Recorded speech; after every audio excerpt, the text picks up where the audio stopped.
I forgot I am muted. I am so sorry. It's been that kind of morning. Good morning, everybody. I hope you're having a fantastic day. I'm so excited to be here today and to be able to show y'all my design center. Thank you so much for being patient with me while we had to postpone it. But I'm so excited for today and all the stuff I have planned. I literally have a notebook beside me with a list of everything I want to show y'all. So I have the comments pulled up if y'all want to ask any questions. I just thank y'all so much for being here today. I hope y'all enjoy it and I hope you learn something. I do have a new camera, so bear with me if I have any like technical difficulties or anything like that. But yeah, I may have to so I haven't experimented with it yet to see if I need to keep my picture on while I have the camera. So if y'all don't mind helping me test that real quick, I'm going to take my picture away to see if you can still hear me. Um, I'm going to do that right now. Hold on just a second.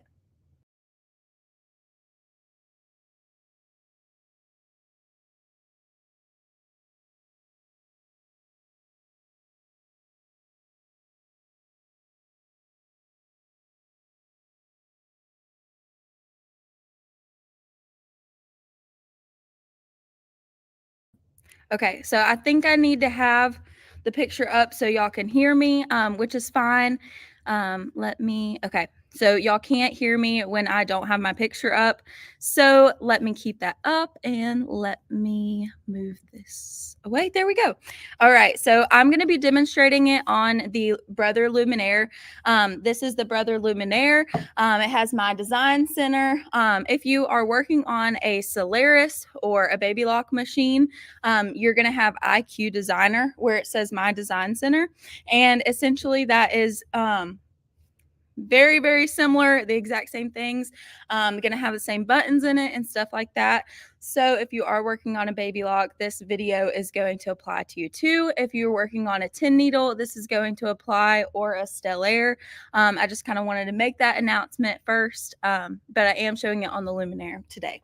So My Design Center, I gotta run and get my mouse because I forgot that. I'm so sorry. So if y'all have any questions while I'm literally just running right there. But if y'all have any questions while I go get my mouse, just leave them in the comments and I will read them when I get back. I'll be 2 seconds, more than 2 seconds, but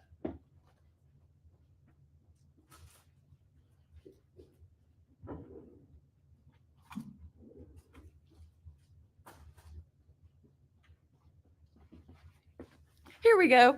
There's always something I forget, but at least it was something small. Okay, so let me get this.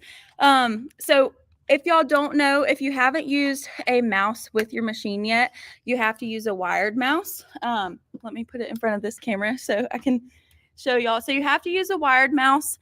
I have used pretty much any brand and I haven't had trouble. I have had some customers who have had certain brands and for some reason they didn't work. I've had the Walmart brand. This is a Dell, and you can't see it. This one is a Dell, but pretty much any wired mouse will work. For some reason, the wireless does not work yet, but maybe they will make it into a capability soon. So on the side of your machine, you have two ports. You actually have three. The first one at the top is your SD card. Can y'all hear me?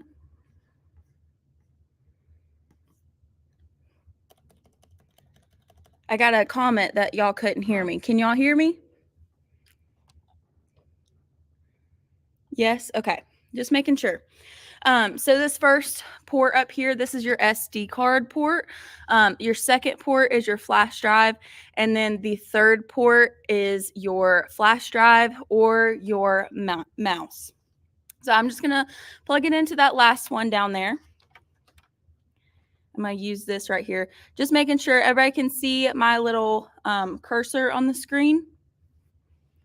The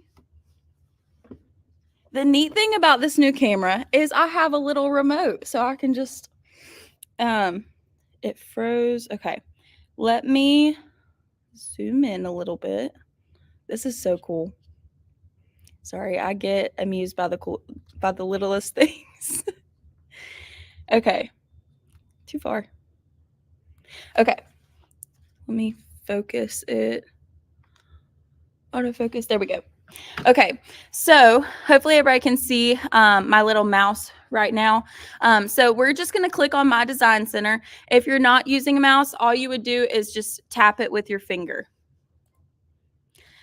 When I'm using My Design Center, I personally don't use the stylus that comes with the machine. That is just my personal preference. I do use this one sometimes, just because it has that finer point and it's easier to get where you need to get.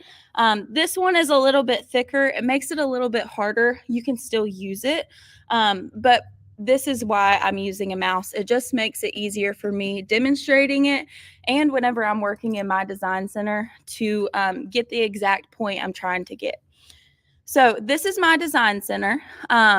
This is what it will look like when you pull it on the screen, whether you're in the 10 needle, the Stellaire, the Solaris, in IQ Designer.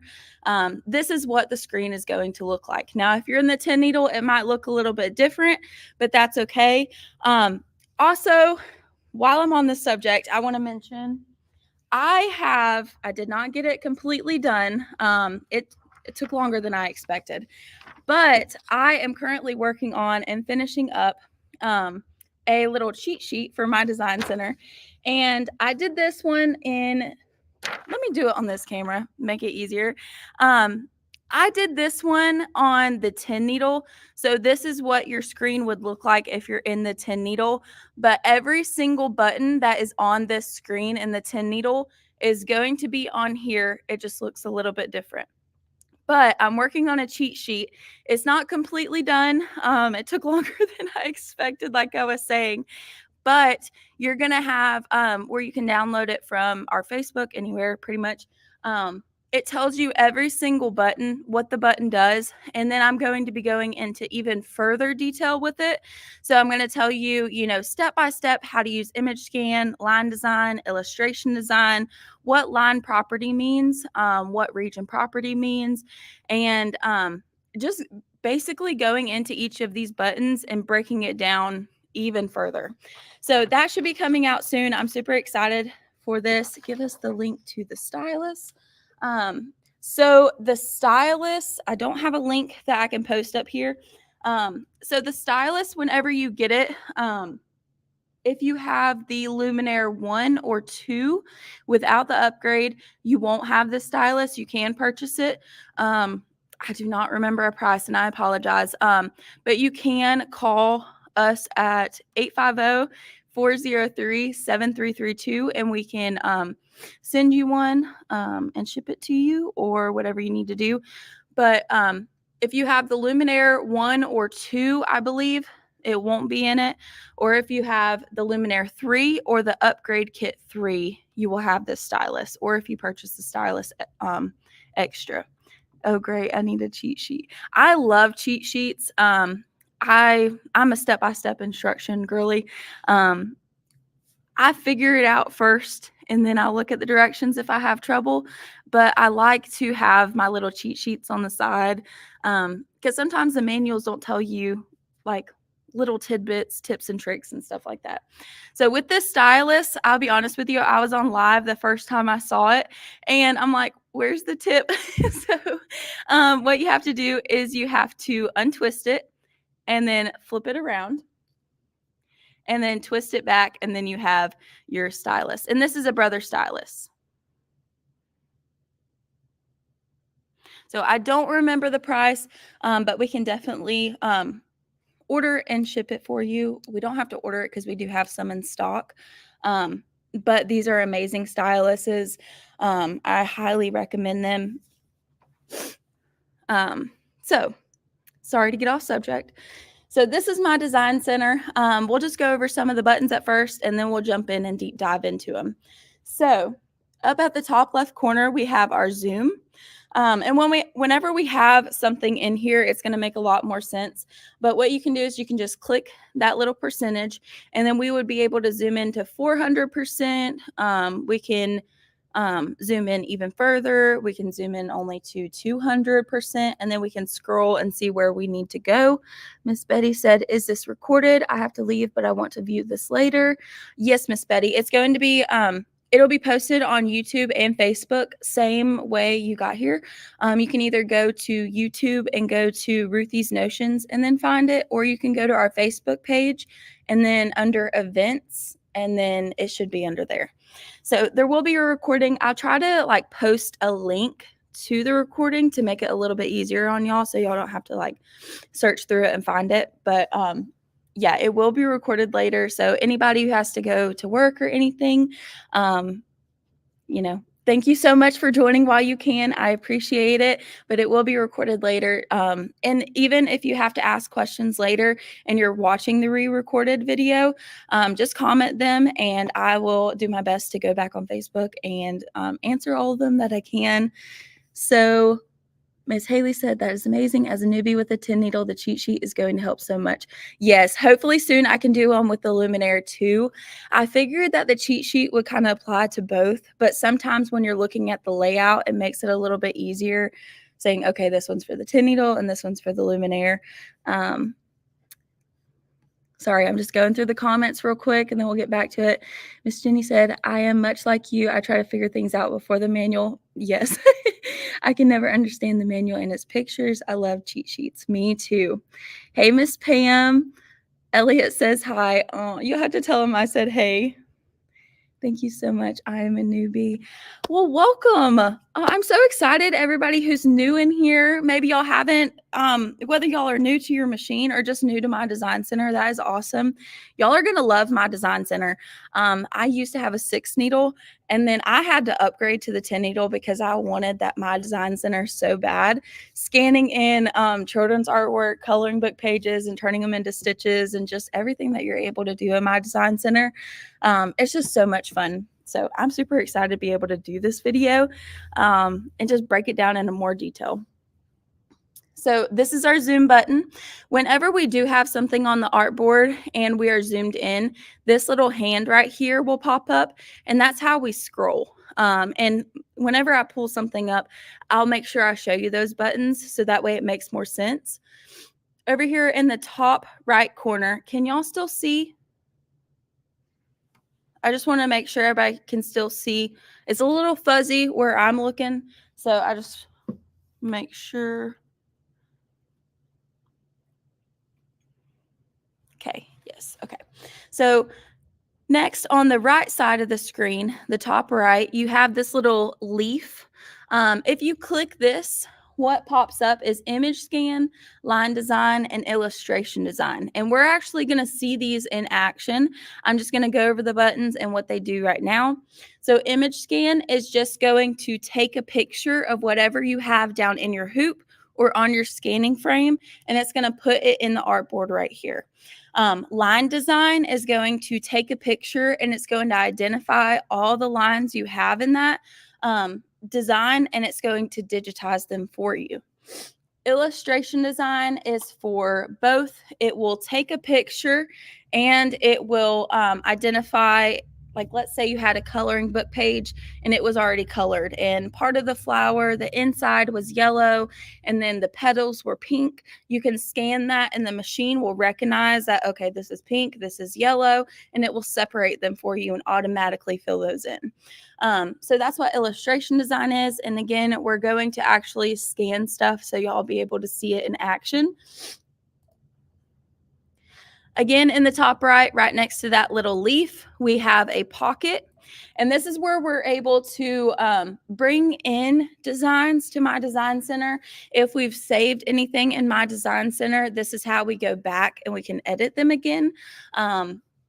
And you just go to that pocket. You have different tabs up here that you can go to. This little machine right here is all of your built-in designs.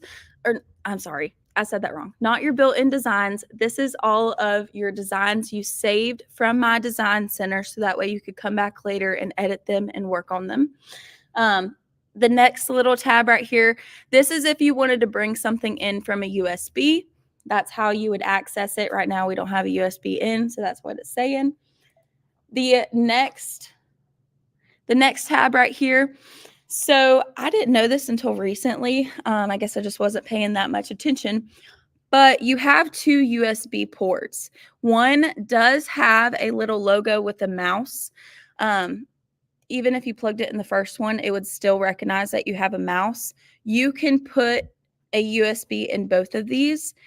If you put a USB in the port that has the logo with the mouse, so in this case, the bottom one, you have to click the mouse and USB logo for that USB to pull up. Hopefully that makes sense. While I was saying it, it didn't really make sense. So hopefully that does make sense. But if you have the USB in the second port, just remember to press the second button and not the first. And then if you have something in the SD slot port, you can press the SD card right here and it will open all those up. So your little folder up here is just for your save designs, designs you want to bring in from a USB, SD card, stuff like that. So now into like diving deep into the My Design Center. So this first category right here, and you like when you're scrolling in a little bit better, you can see that they're kind of grouped together in a sense. So this right here, this is line properties. And in line properties, how you get to I call it my more screen because it gives you more options. So I click this little page and it has 3 little lines on it. If you click that, this is what I call my more screen. This is your line property more screen. So in this screen, you have tons of different tools so you can draw and make shapes. You have different stitches you can use and different colors. So we're going to go over the tools first. So this first tool right here, this is just a freehand drawing. Just ignore I'm not the best drawer. I will be honest with you. We could either draw with our mouse, or let me get the stylus so y'all can see.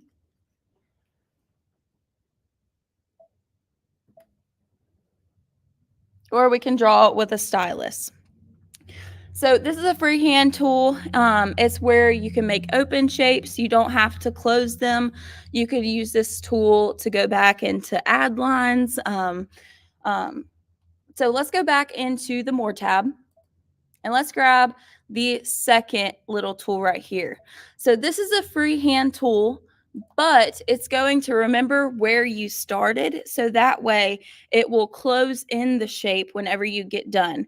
When it closes in the shape, you are able to put in a decorative fill, just a regular fill, and you could fill it all in one color. If it's not a closed shape, it will fill in the entire artboard.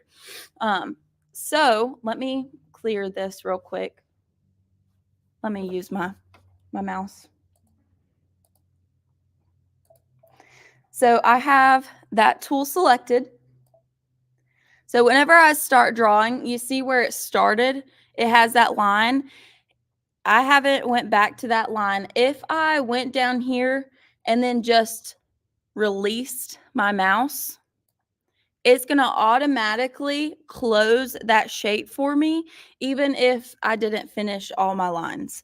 And that's just so we could go in and fill it in all in one color. So that is your freehand, but for closed shapes. So back into line property, we go to our More tab. We have our line point right here, our line tool.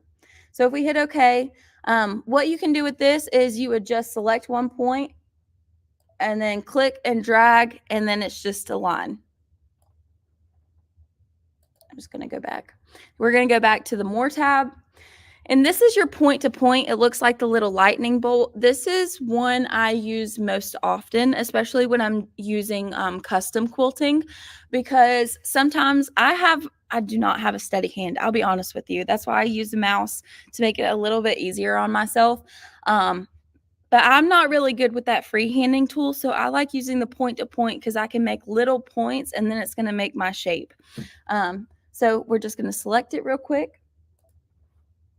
And then you would just make points along your shape, and then whenever you get done, you would close it. So that's the point to point. And again, these will make more sense when you see them in action. And I do have a quilt over there for custom quilting, so I can show y'all that. So back into line properties right here, we're going to hit the More tab again. We have our different types of stitches. Now, I'll be honest with you, I don't know all these names of the stitches. I know some of them, and some of them I just made random names for. But I know this is our satin stitch is the first one. This is our run stitch, or our this is our triple beam right here, our candle wicking, our blanket stitch, and we have some other ones. If we click this button right here, we have even more that pop up. So we could hit select, and then we have all of these decorative stitches that we can use with our scanned image or something that we drew or anything like that. And what's cool, if you look right here, one says built in and one says custom. We've actually already brought these in from different packages that they make that I'll talk about later. But you can bring in different decorative stitches from other places and use them in My Design Center, which I think is cool. And then we have our no-sew. Our no-sew line is going to make more sense when I show you. Whenever you're using the no-sew line, it's kind of like you're just making a boundary. You're telling your machine, okay, I'm going around, let's say we had a circle. I'm going around this circle, and I don't want you to make this line an actual stitch. I just want you to use it as a boundary, so that way when I put my decorative fill in, it's not going everywhere. So no-sew line is basically just a boundary. Whenever, maybe I should touch on this later. I will cover it, and then we'll go into more detail when I have the quote in there, because it'll make more sense. So whenever you're doing custom quilting, whenever it first came out, I don't remember if we had the no-sew line. I didn't use it very often. What I would do is I would make my point with my satin stitch, and then I would go, whenever I started to stitch, I just wouldn't stitch the satin stitch. Well, what I figured out was whenever I would use the satin stitch to create my boundary line and then put my fill inside of it, it takes account for that satin stitch, how wide it is, how far into that design it's going to go and far out, and it's going to jip your fill a little bit. So that's the reason now I use the no-sew line rather than, using the satin stitch and just not stitching the satin stitch. And again, I'll go into that more in detail. But the no-sew line is basically just creating a boundary saying, I don't want you to put the fill, the stitch past this. So, and then we have our different colors. It is very important whenever you're in My Design Center and doing different stuff, not really with lines, but with region property, which we'll get into. It's very important to use different colors. Reason being is if I just used black and did the fill all in black, like let's say I had 5 different flower petals I was having to fill in, and I wanted them in all different colors whenever it went to go stitch out. If I filled those in all in black in one color, whenever it gets to the embroidery screen, it's going to group those all together. So I either have to sit with the machine and pause it once it gets done with that flower petal so I can change the color, or I just have to stitch it all in the same color. So that's the importance of changing the color when you're doing different actions. And I mostly use it in region property rather than line property. Hold on just a second. I'm going to grab what I'm scanning today so that way I can show y'all. So I know Mother's Day has already passed, but this is just something I got off the internet. So let's say, let me zoom out real quick.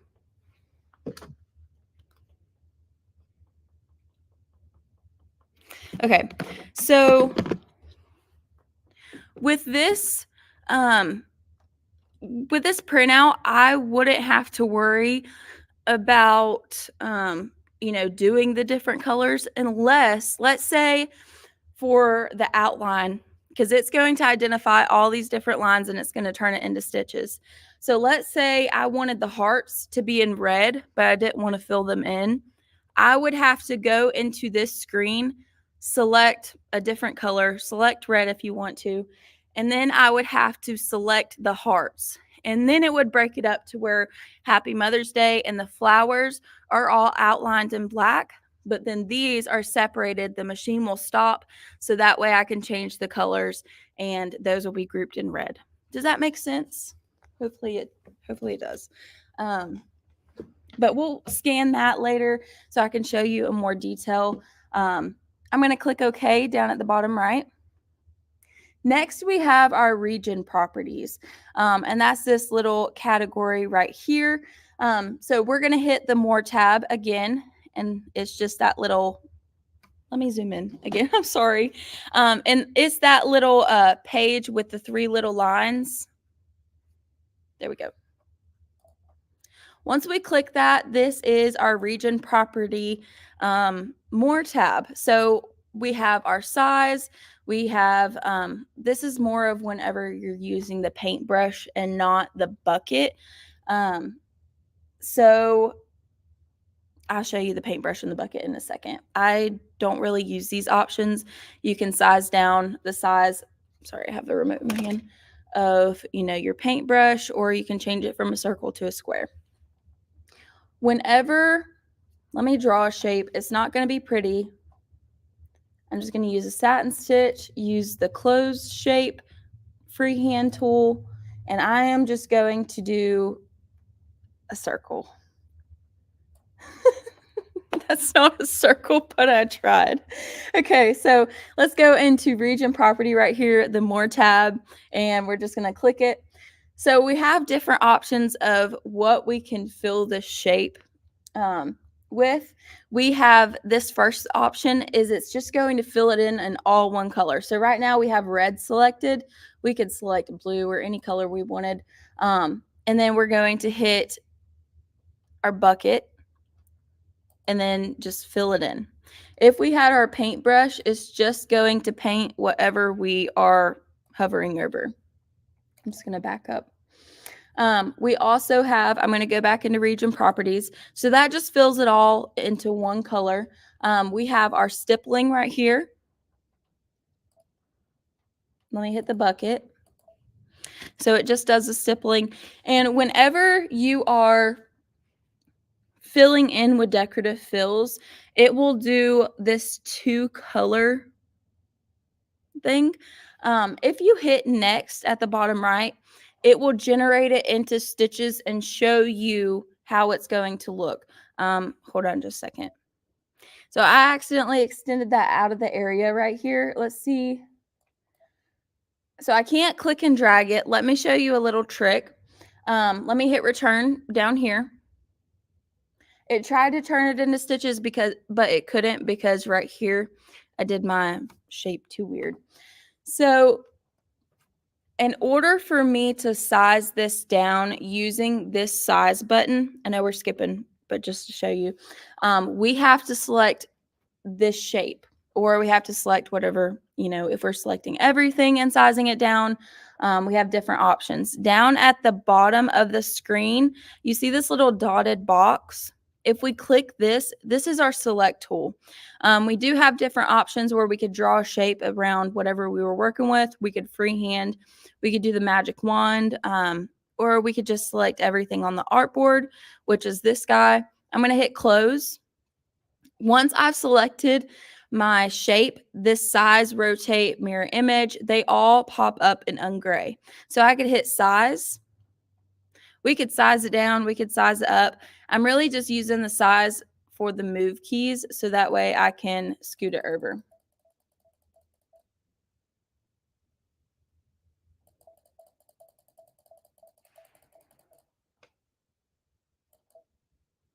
Okay, that should be enough. So let's hit next real quick, so that way I can show y'all. So you won't have the 2-tone colors. It will just be this stippling stitch. So when you're in the previous screen, you have the 2-color. It won't do the light color, just do the dark color.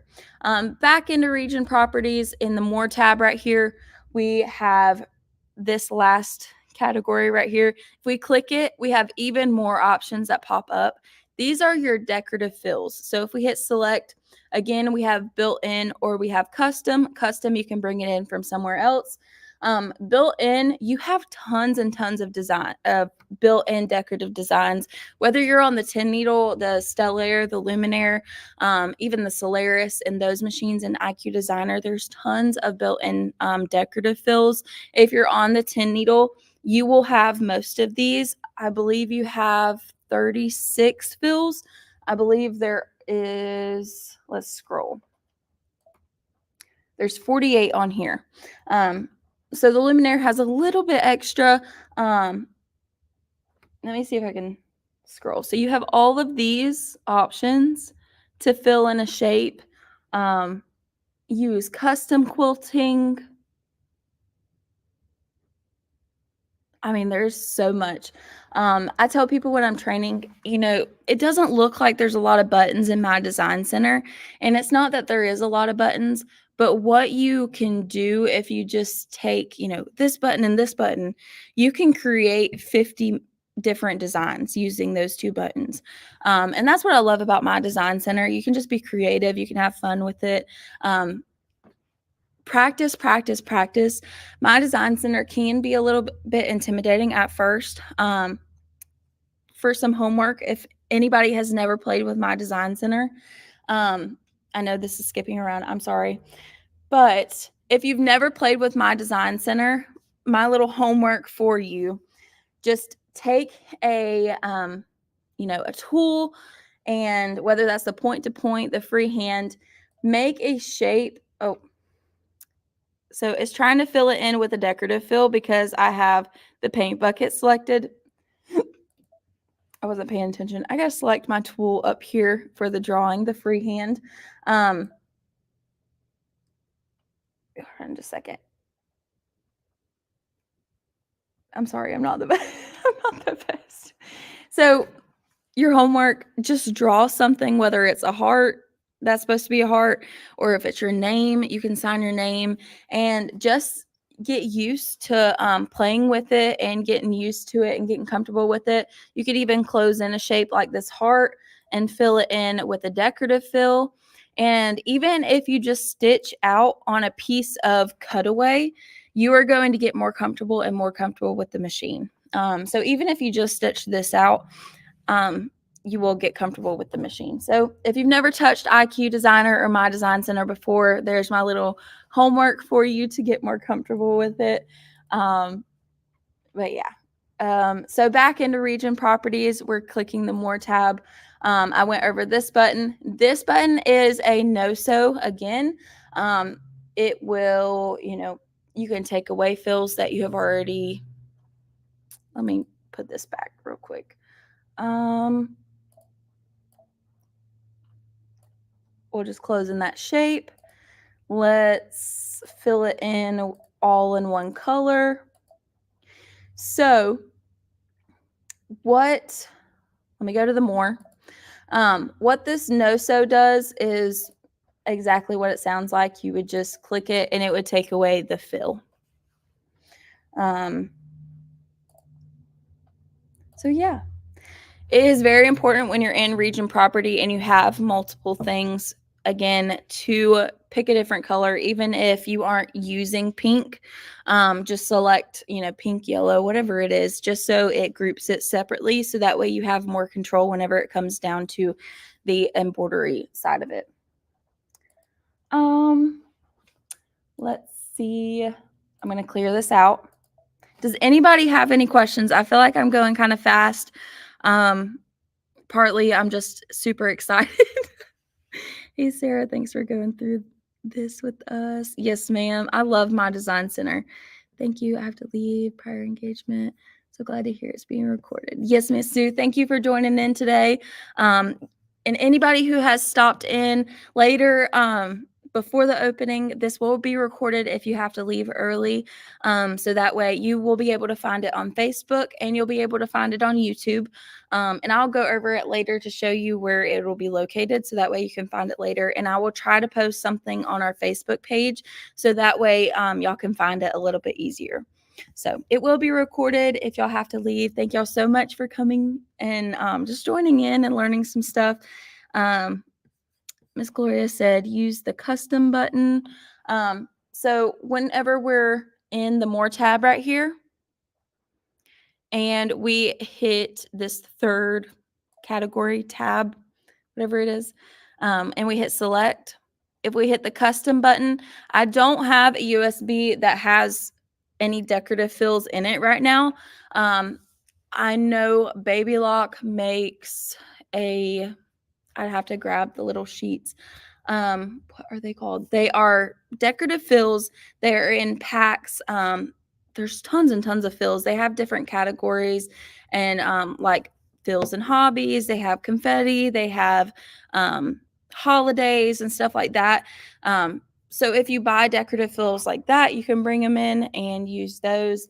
But what you would do is you just hit the custom tab, put in your USB that has those decorative fills in there, and then you would hit the little pocket up here.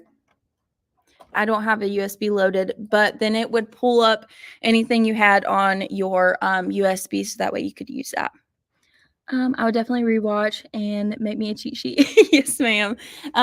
And again, I will post the cheat sheet if you are not in our Facebook group, Ruthie's Notions Creations or Ruthie's Notions. It's multi-stitching with Ruthie's Notions. If you're not in those two groups, that's where I post a lot of my cheat sheets, my workouts, not workouts, step-by-step instructions to work out projects sometimes. And there's just a variety of different things in there. I will try to post it on our regular Facebook page if I remember and get the chance to. If y'all don't see it, just make a comment and remind me. Thank you. I understand now. Okay, good. It's good to see you. I saw your comment that said, hey, Miss Gloria, and I don't know if I said hey, but I love you and miss you. So that is where you would bring in custom fills, whether you purchase them from a pack or something like that. Any other questions? Let me, while y'all comment any questions that y'all have, I'm going to bring in a couple shapes and bring in a couple and fill them in with a couple decorative fills. And I'm going to show you what these little droppers are for. So I'm going to go into my shapes tab right here. It's the circle and the square. And we have different tabs up here. So our first tab, this is your closed shapes. It doesn't say closed shapes, but they all are closed. This second category right here, this is closed shapes. It's actually labeled closed. Yes, Design Suite. Thank you. So Miss Joan commented, it's called Design Suite. That is what Baby Lock has. They have over, I know over 6, well over 6. I have all the papers out there. Different like fills and different decorative stitches. They are gorgeous. If you haven't seen them, I'm going to try to, if I remember, I will try to post a picture of the different fills they have. Hopefully, if y'all don't see that and y'all want to see it, just call and remind me, because y'all know me. I get distracted sometimes and get pulled away, or I get thinking about something else and that goes out the other ear. But this is your closed shapes. And then our next category, this is our open shapes. So if you were using these open shapes, you would not be able, with some of them, you would not be able to fill them in with a decorative fill because they aren't closed. Can we access these in the UK? Can you access the decorative fills or the Design Suite? Because you should be able to get both, I believe. I can double check on the Design Suite. I'm sure they have it. I just haven't done research into that, but I can definitely once you comment whether it's Design Suite or like this fills on USB. Yes, I can definitely ask for you. I'm sure we can. You would just have to purchase, whatever Design Suite package you want. Could you please post a link of the name of your Facebook groups? Yes, I will. Remind me to do it afterwards, because I will get distracted. Let me write that down real quick. Anybody who knows me knows I bounce from subject to subject, and I need something to like keep me in line. Now if I could just find a pen. Okay. Sorry, y'all. If I don't write it down now, I will forget.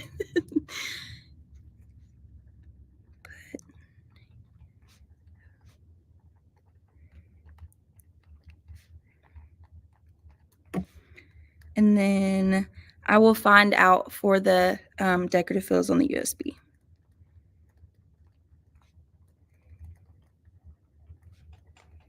After we go over all the buttons, we'll probably take like a 1-minute break.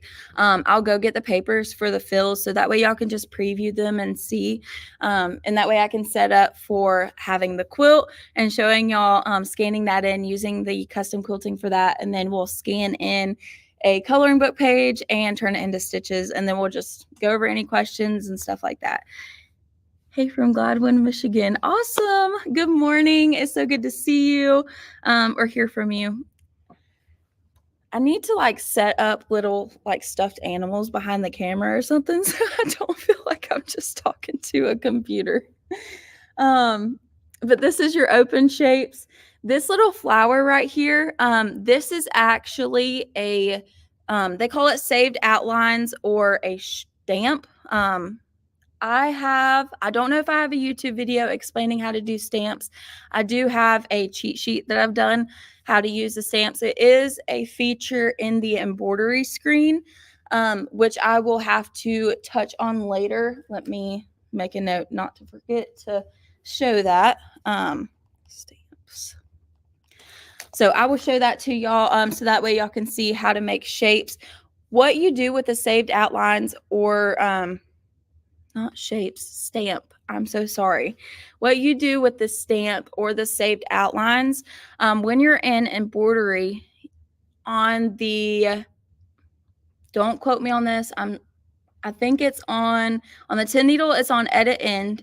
And on the luminaire, I believe it's on edit or it might be on layout. I can't remember, but it's the exact same logo that's right here. What it does is it takes your embroidery design and you can do an outline around the outermost part of it. And so that way you can take a decorative fill built into My Design Center and you can put behind it. So that way it's not underneath your design. One example that I have, whenever the Luminaire first came out, I was so excited about Disney. I know the brother had, or the Dream Machine had Disney, but they had Ariel and stuff like that. I took a fill with Ariel and I wanted to put the little scalloped, it looks like seashells decorative fill behind her. Well, when I did that, you could see the scalloped underneath her skin and her tail. And so what the saved outline does is, in my case, it would take an outline of Ariel and you can space it out, space it in. And it takes that outline, makes it like a boundary. And so you bring it into My Design Center and you can fill in the background without it messing up your design. So I wish I knew that little trick before, but it's something that now I can give y'all an example, hey, when you're doing this design and you don't want it underneath the embroidery that's going to be on top of it, you can use a stamp or a saved outline. And even with I know y'all can't see some of these quilts that are hanging around the shop. If y'all have ever been here, it'll have an embroidery design and then you'll see like stippling or something behind it. This is how you could do that too. If it's not a design that has the built-in stippling or it's not made for a quilting design, you can make it into a quilting design. Miss Cat said, how long will you be on today? So probably about another hour and a half. I still got a lot of stuff to cover. We're not over all the buttons yet, but so what we're going to cover next, just give you all like a little outline. We're going to finish up the buttons, which we don't have a lot of, I'm sorry. And then we will either scan in, sorry, throw my pen everywhere. We'll scan in, I forget, I have a camera right here. We'll scan in this and turn it into stitches, use the decorative fill to fill in these, learn how to erase certain stuff we don't want in there. And then we're going to take a printed panel and we're going to, oh, that's Mimi. She scared me. Normally it's the other way around. Here's your 11-pound cake.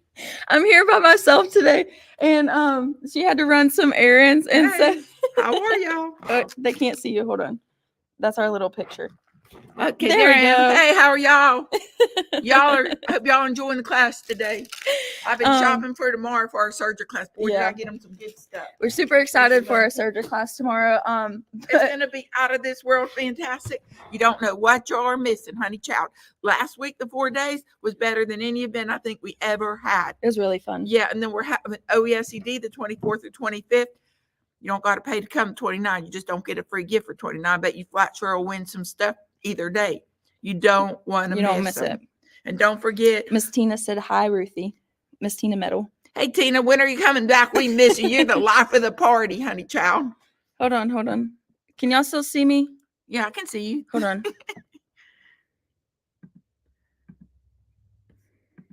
Sorry. No, it wasn't you. I got a call and then it.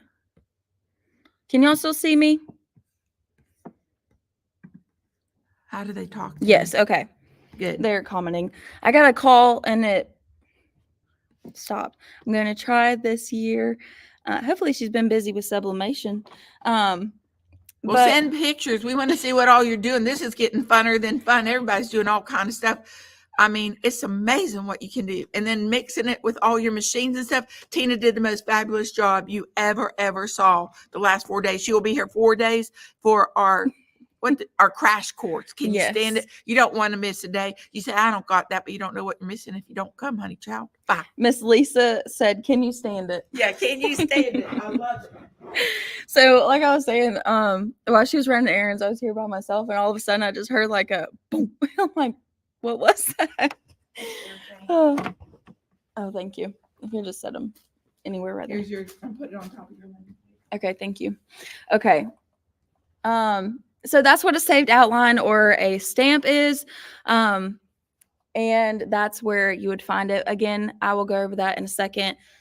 Back to outline. I'm sorry, I'm ADHD, so y'all just have to kind of bear with me while I jump from subject to subject.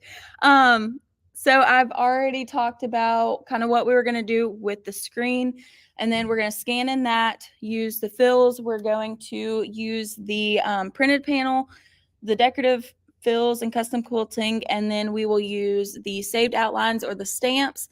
And then I might cover 1 or 2 tips and tricks. So I think about an hour and a half, something around there.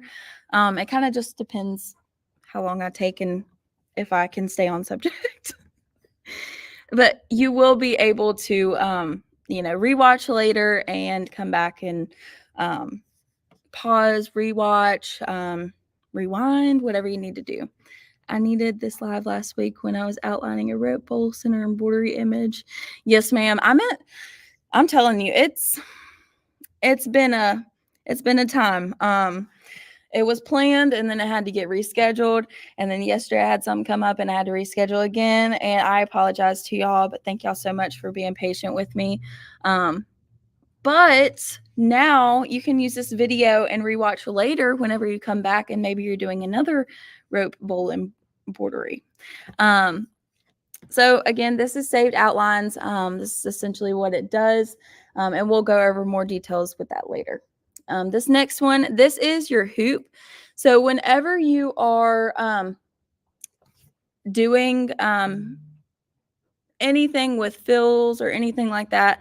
Let's say that you have,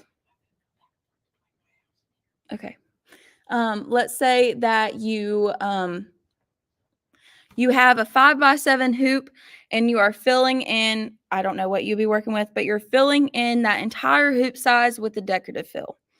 If I didn't select my hoop size first and I just filled this entire screen in with a decorative fill, this is a 10 5/8 by 16 embroidery field. So if you're wanting to use a specific hoop size, come in here to the hoop, grab your hoop size,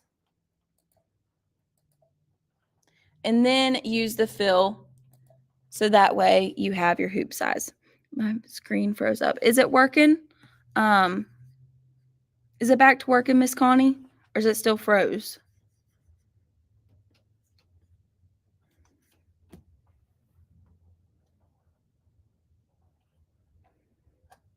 Is anybody else having trouble with it freezing?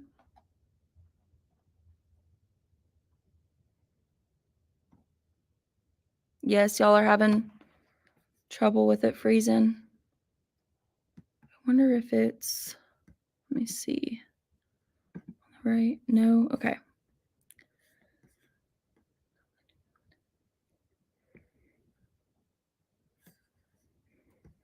Okay.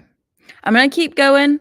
It looks like we are still good. We're not freezing or anything. Let me know if it continues to do. Okay, I'm good now. I just saw your comment. Okay. Just making sure. I'm sorry. So that's the importance of a hoop size, and that's where you would find it in shapes. So like I said, I'm going to bring in a couple shapes so that way I can just show y'all the little dropper. I'm just bringing in random shapes. So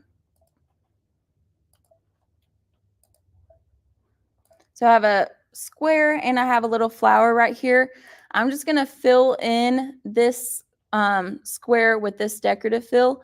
I'm going to go back in here and select a different one.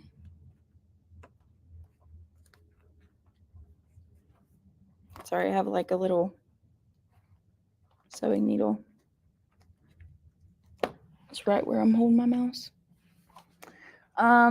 So let's find one to use. I want to use one of the newer ones.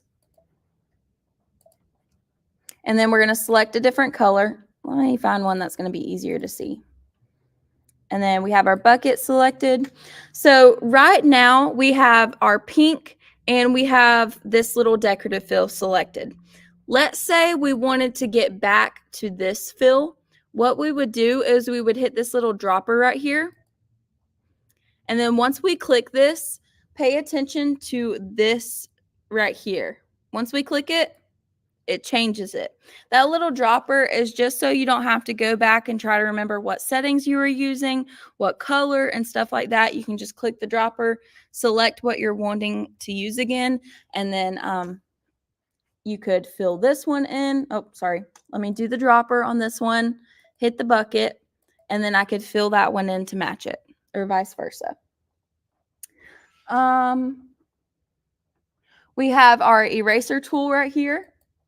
And you have your size. This is a little preview of what that size looks like. So we could size it up. I don't know how far it goes. Size it up pretty big. But you could do a circle, you could do a square, and then you could just go in and erase wherever you would need to. This is our shapes. So these are grayed out until we have something selected, and then they will pop back up. So if we needed to select something, again, it's at the bottom, this little dotted box. I'm just going to select everything on the artboard. And then we have size, which I showed you earlier, rotate. This is mirror image. It's going to be hard to see with what we have selected right now, but it's basically just going to take your image and then flip it the other way.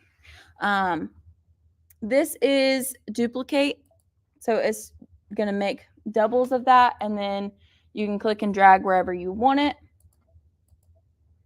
And then this is your cut, and then this is your paste. We have all clear, which will clear everything off on the screen and it'll just be blank. We have our undo, redo, this is our select, and we have our memory.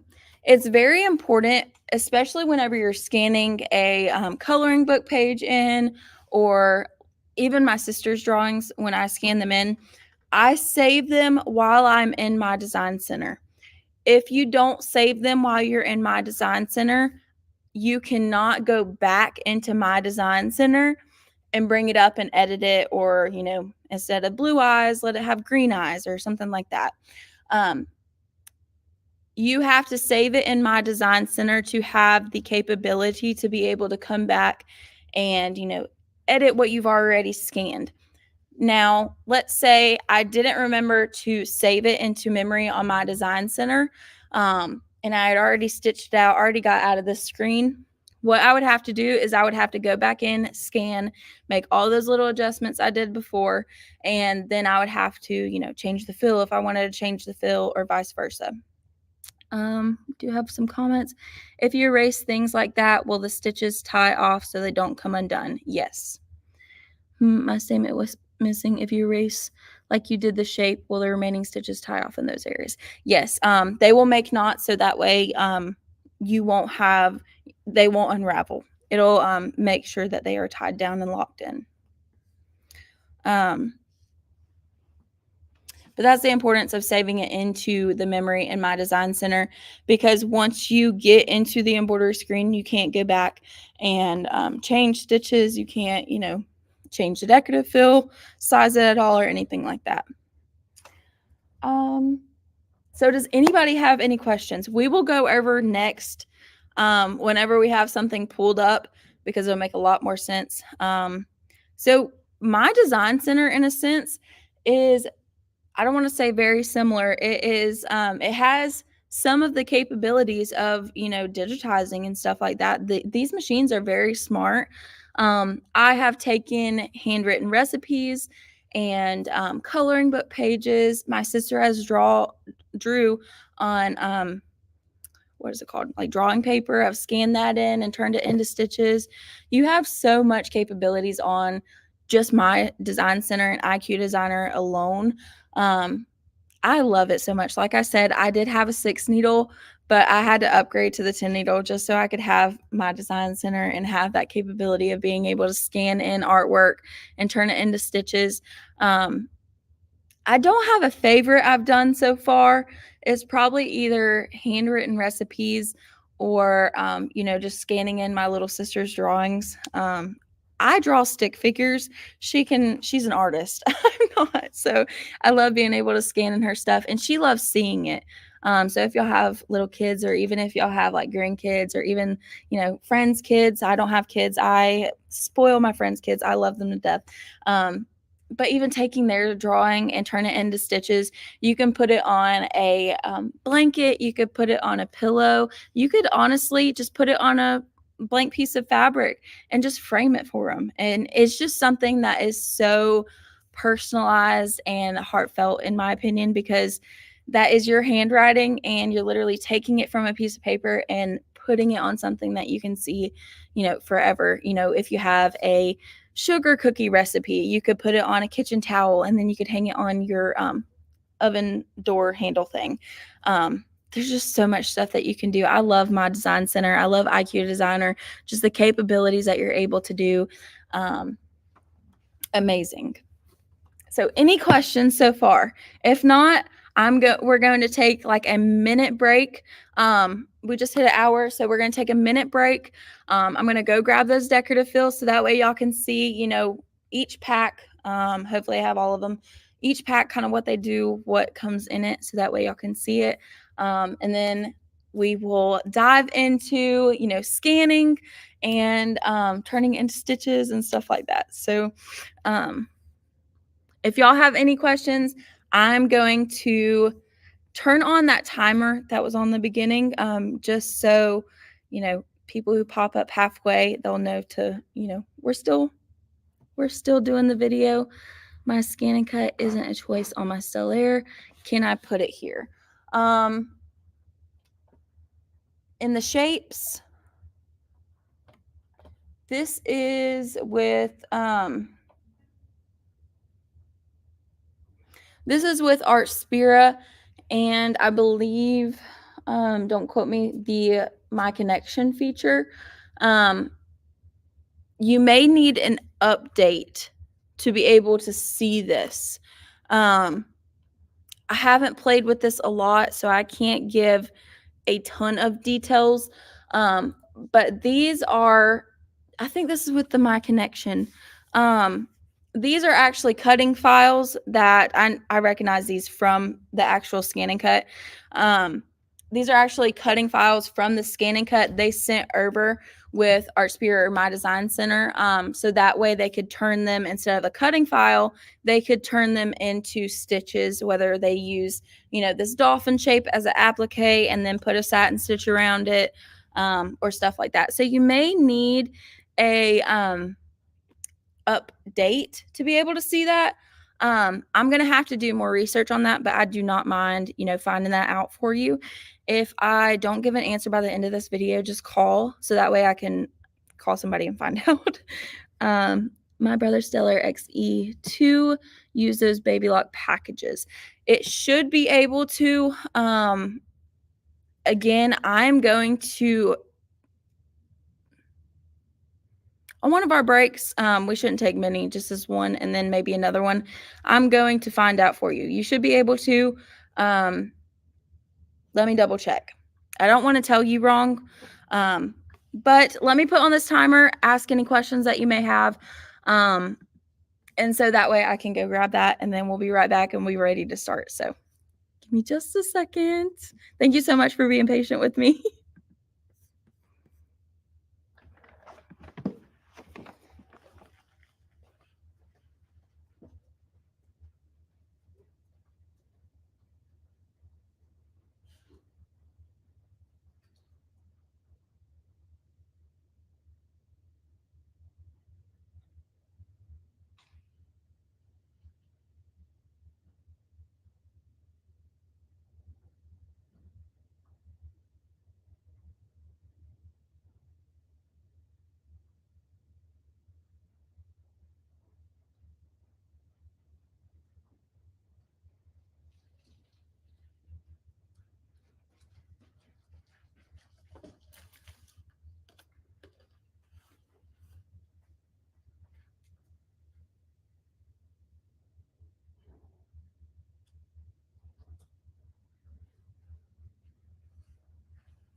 Okay, I'm back.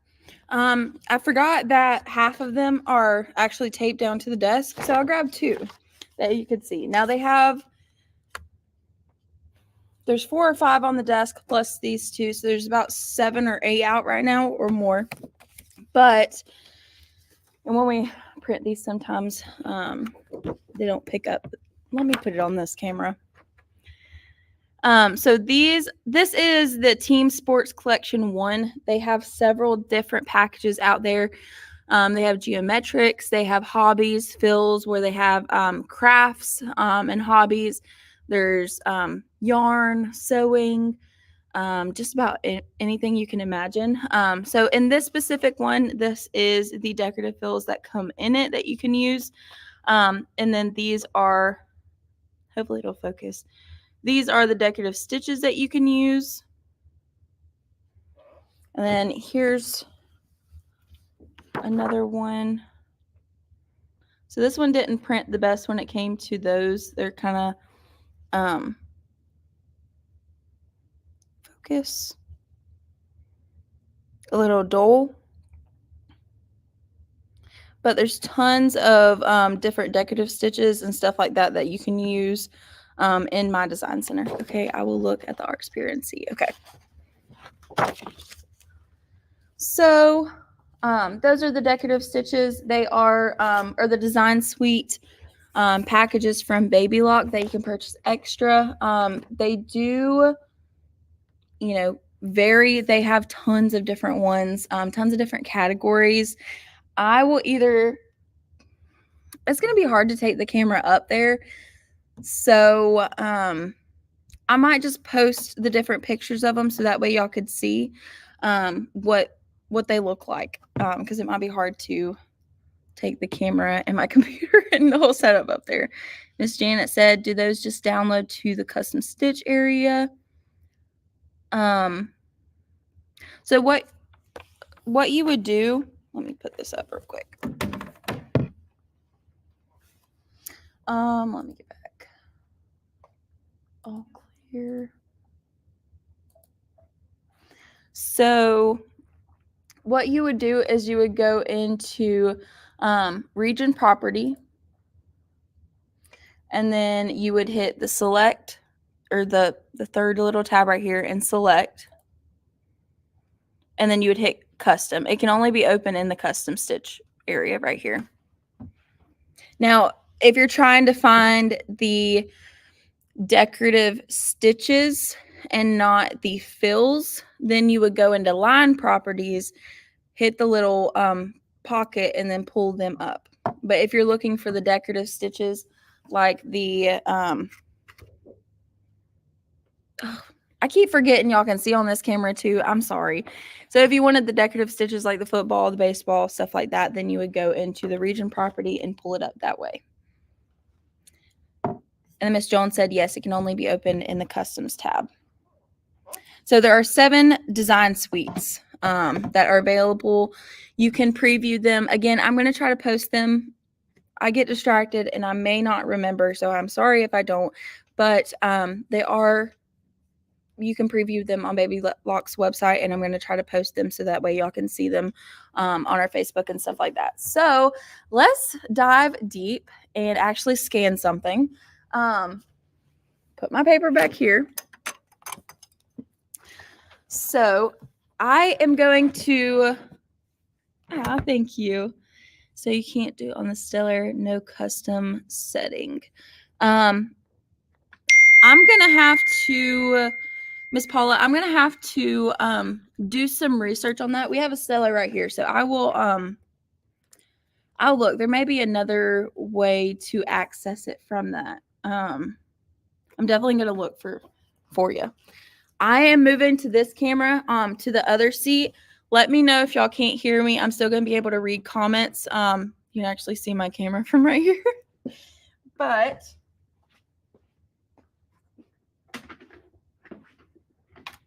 oops, my bad. Okay. Let me grab my remote just in case I need to zoom out. So this is what your scanning frame looks like for the Luminaire. Let me zoom out just a little bit more.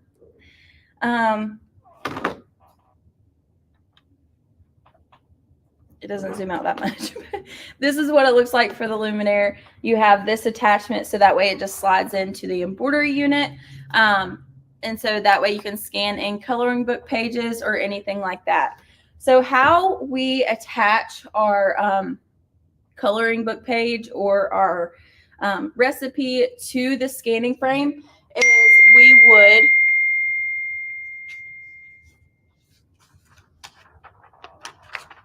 take our piece of paper, our, if we had a recipe, sorry, for some reason that word wouldn't come to me. If we have a recipe, we just put it in here. You have a little engravement right here. I don't know what else to call it, that you line the paper up with.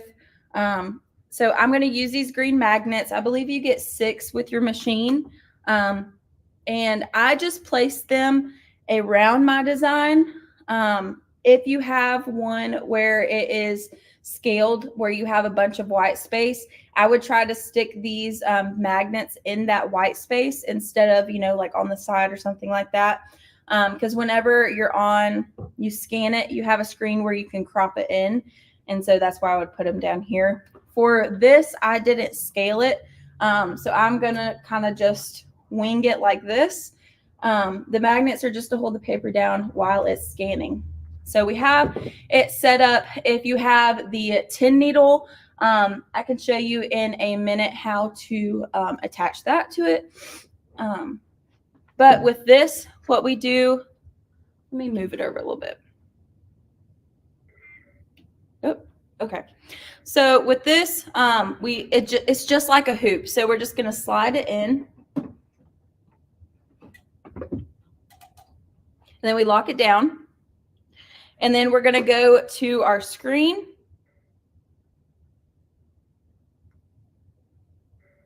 Sorry, y'all, bear with me. I'm still trying to figure out this new camera.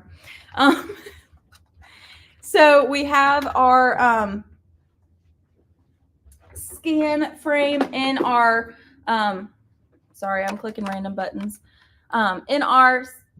We have our coloring book page in our scanning frame, and now we're ready to take a picture with the machine in it to turn it into decorative stitches. Not decorative stitches. We're ready for it to turn it into stitches and be able to use decorative fills to customize it. So what we're going to do is we're going to go up to the top right corner and we're going to hit this little leaf. And again, I want it to take a picture of this Happy Mother's Day. I want it to turn it into stitches. I don't want it to just take a picture. So what I'm going to do is I'm going to hit line design, and then I'm going to hit scan. And it's just going to tell me that the frame will move and be scanned with the built-in camera. I'm going to say okay.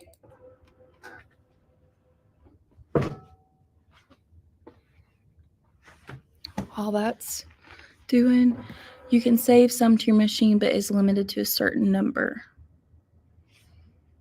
Miss Beverly said, sorry, I missed the start. It's okay. It will be recorded, so you'll be able to watch all that. All we did at the beginning or the first hour is we went over all the buttons in the machine, how to use them, and like what they mean. And I did mention that I have a cheat sheet coming out pretty soon. This is just kind of like a little mock-up of how it will be.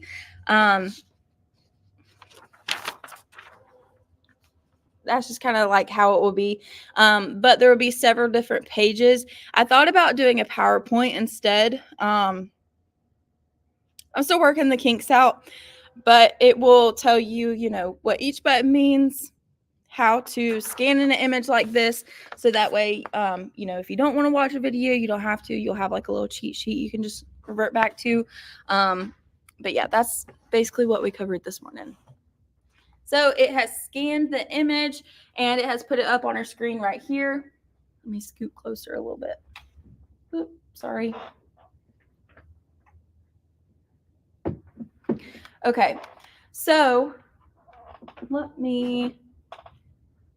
I'm not going to show you this side because we don't need it right now. So I'm going to take this scanning frame off and set it to the side. And I'm going to move my camera so that way y'all can see the screen more instead.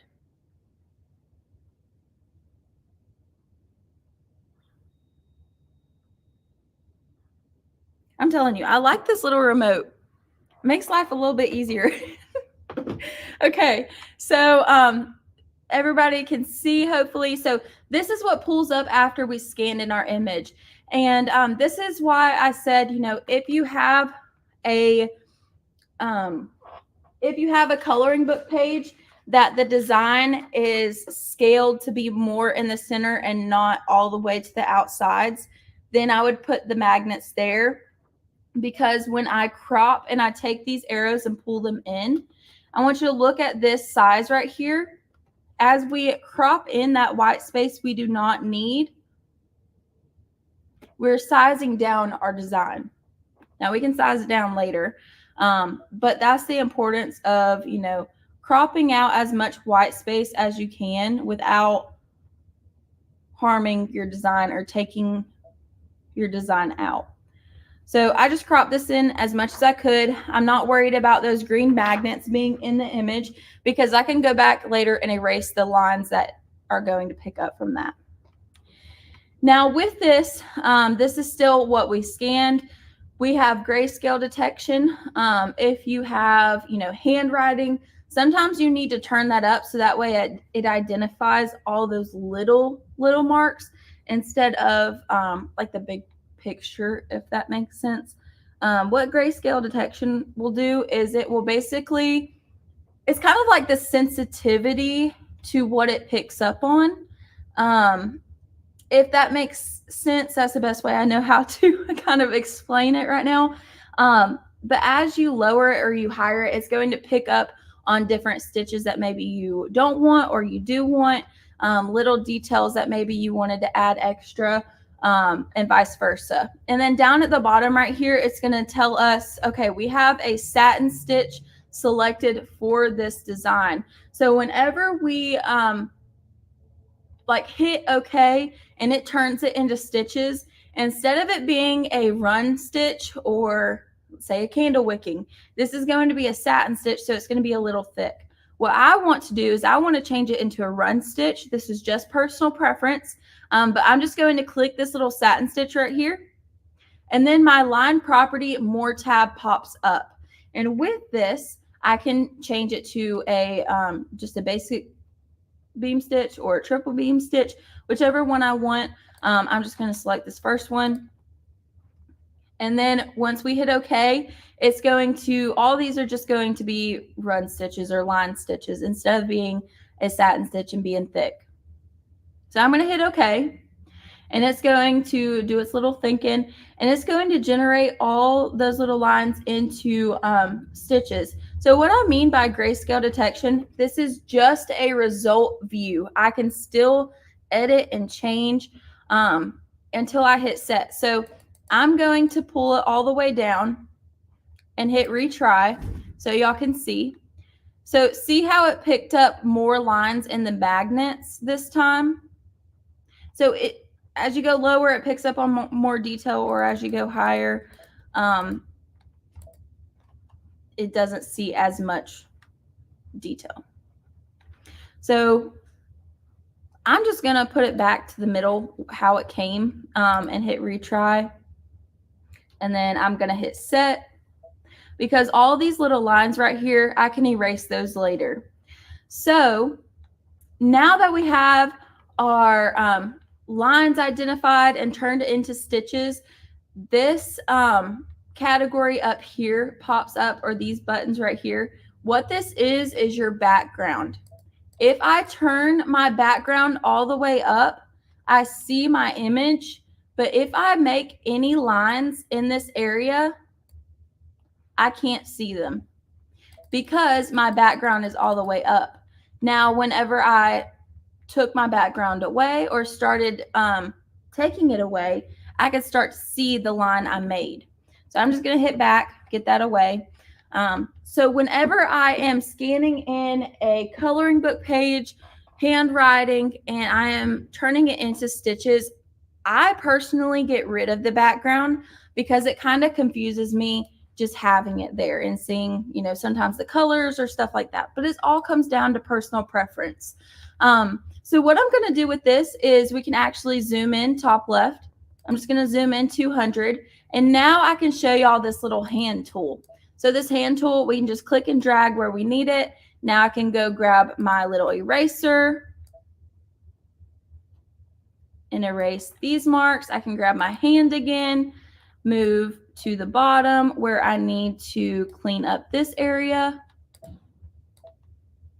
I forgot I sized the eraser tool up, so I'm have to be a little extra careful.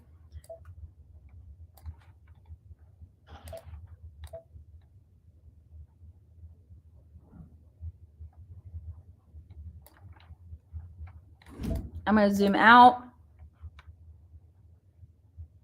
So we have cleaned up our lines. Nothing looks like it needs cleaned up anymore.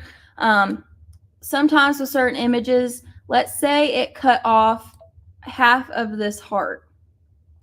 Now I could go, I'm going to zoom in so y'all can see a little bit better. Now I could either go in and use my freehand tool and close this heart, or what I could do, I have a couple different options. Or I could come to this side. Let me zoom out. I could come to this side, select just this heart, duplicate it, and size it down so that way it is the same heart. You have a couple of different options that you can use, or, you know, if you have a shape that you can use, bring in a heart, and then you're done. So let's say this only scanned half for some reason. I'm just going to go ahead and erase it. So that way I can show y'all how to select specific parts of designs. So all I did was come down and hit my select tool, which is the dotted box. And then we have different options we can use. I'm just going to draw my own line. So we have our heart selected. I'm going to hit close. And then I'm just going to hit duplicate. Now that I duplicated it, I'm just going to drag and drop it over here. I can rotate it. I don't know how far it needs rotated, but I know it was somewhere around here, like that. And now I'm going to size it because it was kind of small. Maybe I need to rotate it.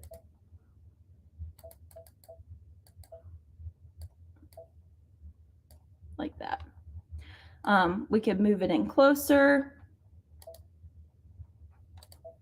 So that is just a little trick I have picked up on.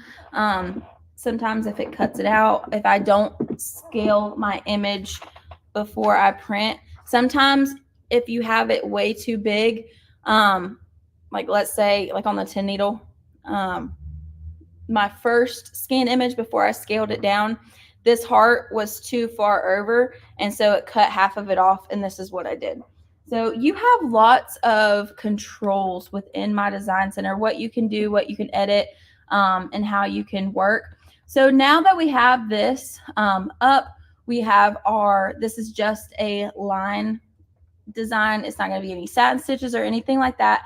I'm going to go into region property, which we can access it from two different ways. I just showed y'all the more button, but you can click this and it will pop up that more button also. So I can go in, let's say for mother, I'm going to just fill it in pink. I'm going to hit my bucket. And I'm just going to go in and select mothers. So that way it's all in pink. I could come back in here and I could select green for day. I could put a decorative fill or stippling in for, let me select a different color. I forgot it's pink. I could select a stippling in a different color for happy.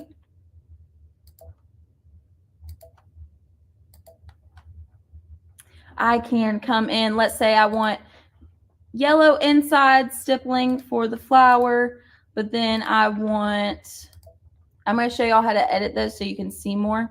And then I want a decorative fill of roses for the petals. The bucket and fill those in. And then we could come back in and we could, so you have lots of controls of how you can just play and maneuver in My Design Center, IQ Designer. There's so much that you can do. And then we could select a darker color for the top, and then a green for the leaves. So see how I am selecting a different color for each action that I do. Even if I'm not doing these petals in pink, I'm still selecting a different color. So that way it groups happy in blue, it groups mothers in pink, it groups day in a different color than it does this one. So that way it's all thread color changes. If I did this all in one color, it's going to group it together and I have no control. So lots of different options. Again, I could come in and I could use the decorative fills, as many as I want. You could fill it in wherever. Let's say I wanted to change this heart right here to be instead of a run stitch, I want it to be one of the fancier stitches. I'm going to come into line property and we have all of these we can choose from. Let's say it's a heart, so let's just go with this one. We'll hit OK. I like selecting a different color again. Hit the bucket. and then we could fill in the heart. Now I know it changed because this is pink and it's not black like the rest of the letters. Again, we have several different controls of what we could do. We could bring in a shape. Like let's say we were using a, I don't remember what size that was. Hold on. Let me select everything. Size. So this is a 7 by almost 10.5. So let's pull in a hoop size of a 9 by 14. 9.5 by 14. So let's say I wanted to do a decorative fill behind this design, but not where the design is placed. I could come in here and I could grab the stippling. I could grab one of these just basic fills. And I could fill it in. So I know that looks crazy. There's a lot going on. If we hit next, it will generate it into a preview of, hey, this is what it's going to look like when it turns it into stitches. So let me zoom in so that way y'all can see.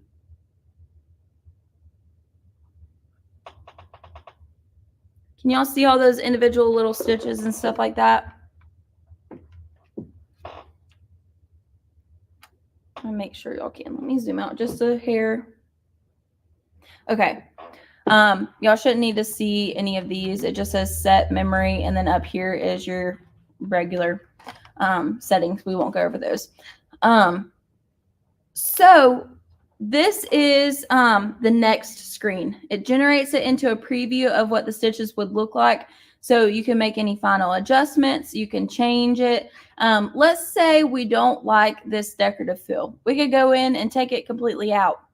We could go in and we could change it. So what I did to get there, I just clicked this, the decorative fill, and then I could go back in. I could fill in an all one color.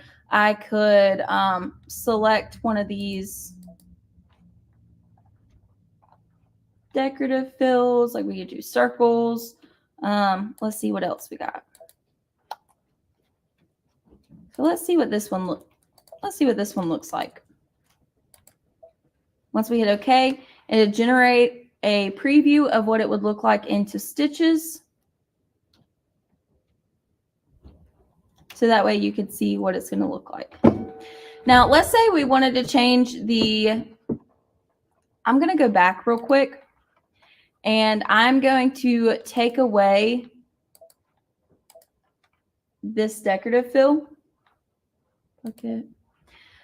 Just so y'all can see the decorative fill in Happy. So whenever it generates it into stitches, you can kind of see that you can barely see the stippling in Happy. Let me zoom in a little bit so y'all can see. Go up. Autofocus. It may take a minute to actually focus. Hold on just a second.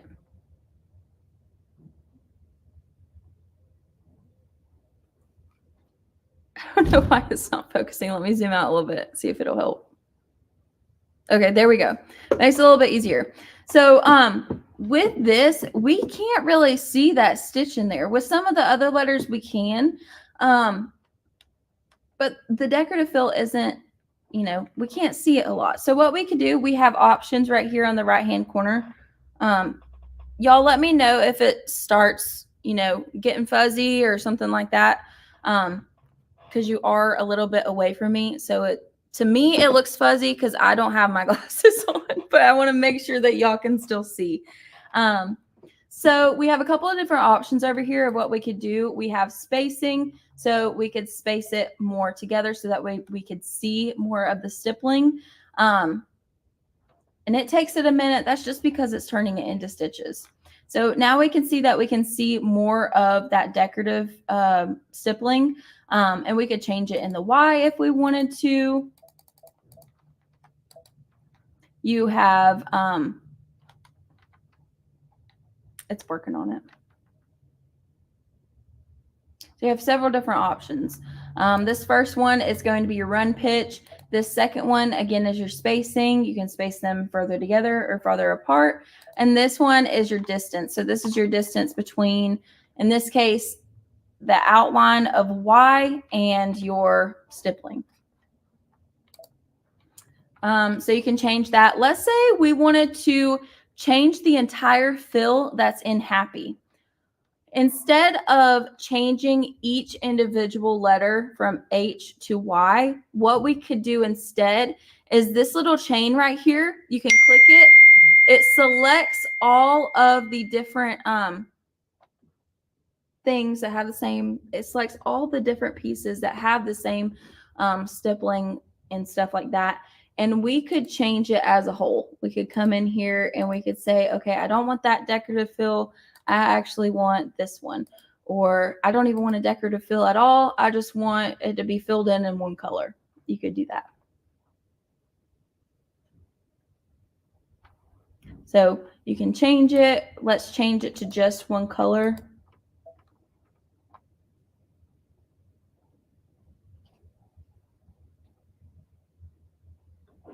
So there's tons of stuff that you can do. Let's say we wanted to change this decorative fill in the flower. Oh, sorry. The decorative fills, you have lots more options. Give me just a second. You have the size right here. So we could size it down, I believe 50%. And then up to 150. Don't quote me on that.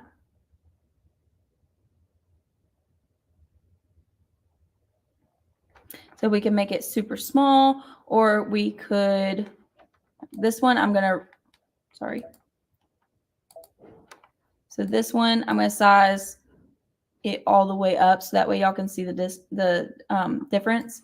So this one you can size up to 100% and down to 50%. It's generating a preview for you. So all the way up, you can barely see the decorative fill. All the way down, you can see the decorative fill in great detail.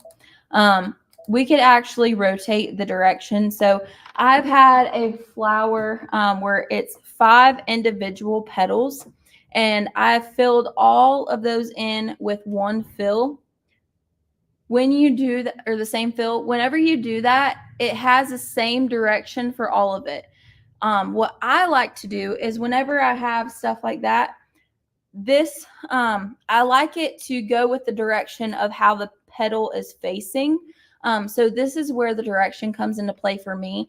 I would just move the direction so that way, not on the straight petal, but on this one that's a little curved, I can rotate it so that way it goes with the flow of the flower, if that makes sense. This right here, this is outline. This next one is random shift. So in random shift, it's actually really cool.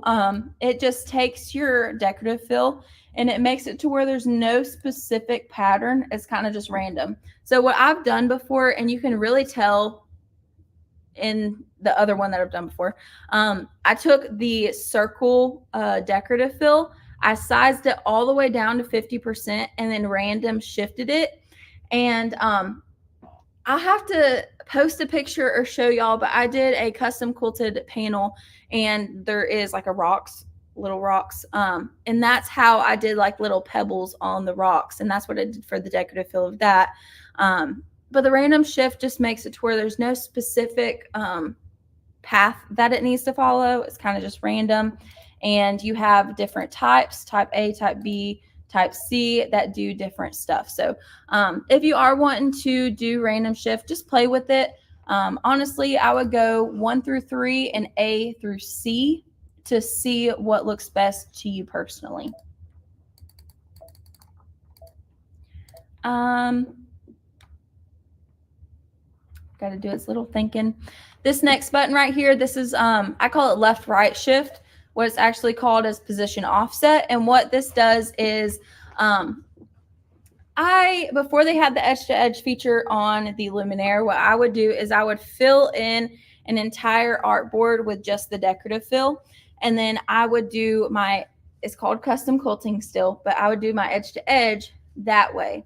Well, when it came to connecting this pattern I've already stitched into this new one that I'm about to stitch, I needed the points where it ended to start there to where it looks like, you know, it's just one smooth thing that I didn't hoop it multiple times or anything like that. This is where position offset came into play for me, is you can move the decorative fills and you can move it to where, you know, the end of this point, you can scoot it down to where it lines up perfectly. Let's say there's a little gap, you can scoot it in, and vice versa. It's just, I call it left, right, shift. Again, it's called position offset. And in the manual, it'll be called position offset. This last button right here, this is thickness. It will automatically default to this. It really just depends what I'm doing. I think this one, it stitches over it 1 or 2 times or more. And then this one, it just does like 1. In my opinion, this one does more of like a raised look. It's more defined, if that makes sense. I'm going to have to find an example to show y'all what I mean, like the differences between them. One's thicker than the other. One's more subtle and one's more noticeable, I'll say. Like, it's not in your face, but in certain quilts or something, you may want to be able to see, make it stand out or something like that. And this is where you could change those settings. So if I hit, I know y'all can't see right now, let me zoom out. If I hit set at the bottom of my screen right now, it's going to ask me if it can turn it into decorative stitches. If I hit set and do not save it, I can't come in and edit this at all. It is what it is. I would have to scan again, redo all of this work. But if I save it right here in my machine's memory, then even if I go to the embroidery screen, I can still come back after I get done stitching this or whatever, and I could change the color of the decorative pot. I could change the fill. I could change the colors of the I could change it from a run stitch to a satin stitch again. So that's the importance of saving it in memory in my design center before you go to the embroidery screen. So I am going to hit set. We do have a comment. It says a single stitch versus double stitching. Yes, a single stitch versus double stitching. So I'm going to hit set real quick. It gives you several different messages. Hey, this one says, hey, I'm going to convert this into an embroidery pattern and my design center will be exited. And is it okay to continue on to embroidery edit? I'm going to hit okay. Now we're in our embroidery screen. And this is what I mean by if we didn't save it before, we wouldn't be able to go back. So embroidery, we could, so this is going to take 43 minutes to stitch out. I'm not going to stitch this out with y'all. It is because we mostly did fill stitches instead of just like decorative stitches. But if we didn't save our scanned image, we would have to go to My Design Center and scan again, fill in those areas and do it all over again. Now that we have already saved it, we can go into the pocket up here. And here is our Happy Mother's Day design.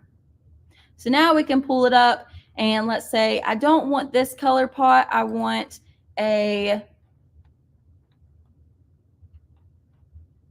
let's just go with a brown one. I want a brown one and I actually want to come in here. I'm going to zoom in and I'm moving so that way I'm over it. I'm going to come into line properties. I'm going to make sure I have just a basic run stitch selected and a different color. What's going to pop up good? Let's do a dark blue. So then let's say I wanted to, I'm not the best drawer.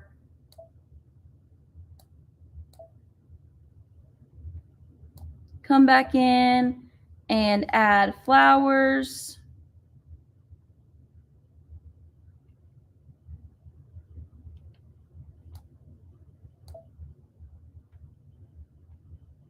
Again, not the best drawer.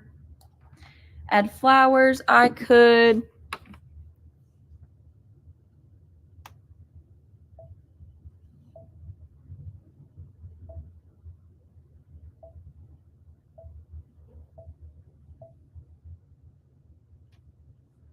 add my name. So that way I could hit next and it's going to generate it into stitches for me. And I can stitch this one out too and vice versa. So that is the importance of, saving it in my design center. You can always go back, even if it's something. I'm going to hit return and clear this out.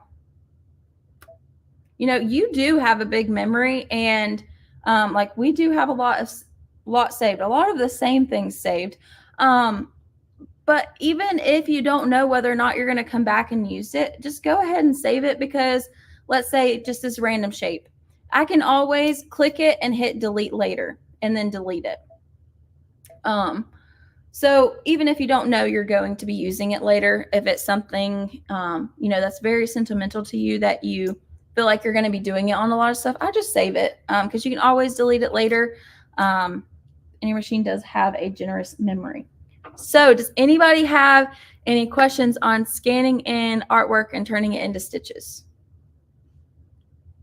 Okay, I'm going to come back over here. Oops, I'm sorry.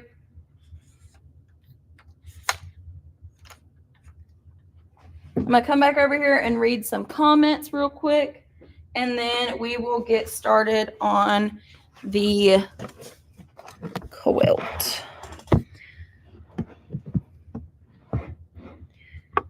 Can you make a pot applique? You definitely could in my design center. It would take some finagling. I will have to, I can't show that today, but it's definitely something that I can think about making a class on it, or even like a live doing it in my design center, so that way y'all can see. But I would say you definitely could. It just takes some working around. Let's say, okay, Miss Barbara said, dang, on the road to Maine and I can't sit by my machine. Well, whenever you get back, this video will be ready for you, so that way you can start on your machine and start playing with it. Drive safe, and I hope you have a fun time in Maine. Miss Mary said, great job. Thank you so much. You can save to me. I think I've already did that. Sovelia, oh, I haven't seen you in so long. Joining late but loving, you're great. Oh, you're so sweet. Thank y'all so much for popping on today, and just joining in with me. Hopefully y'all are learning something. My camera is crooked.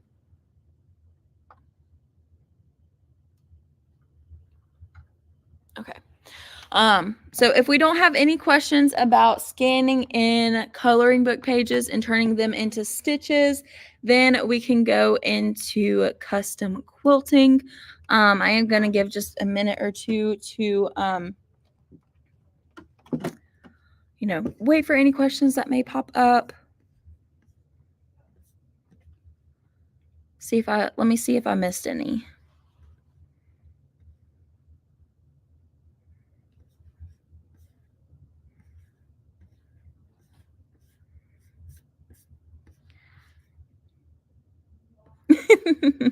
Miss Sonia said, making strawberry jam and learning about my machine at the same time. Hey, we need to get together one day. I'm telling you, I want to learn how to can and stuff like that. I love doing these lives so that y'all, like, even me, I love showing y'all stuff, and sometimes it just takes y'all asking questions for me to remember, like, oh yeah, I got to mention this or something like that. But I have to have someone show me, and then I have to do it myself.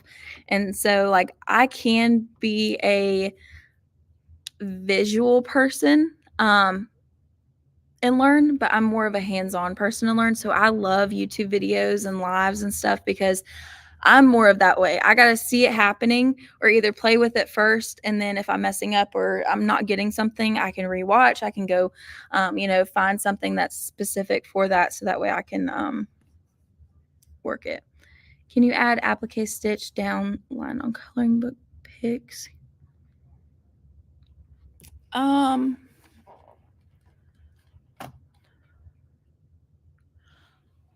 Let me look.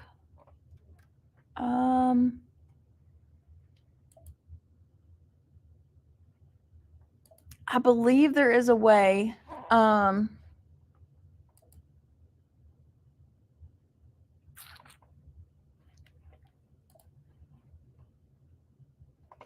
I am going to have to get back to you, Miss Beverly, on the can you add applique stitch down line on coloring book picks. Miss Joan, are you answering Miss Beverly's question?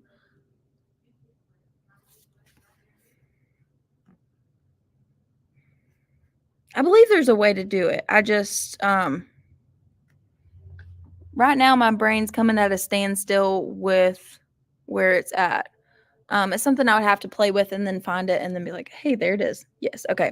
Miss Jones said there is a way to add applique stitch down lines to coloring book picks that you scan in. So I will figure that out a little bit later,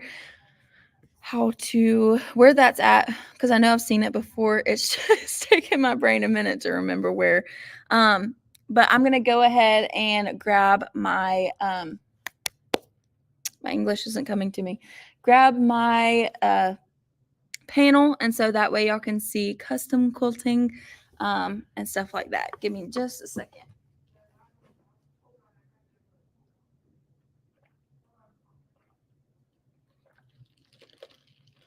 Are y'all having a good Friday?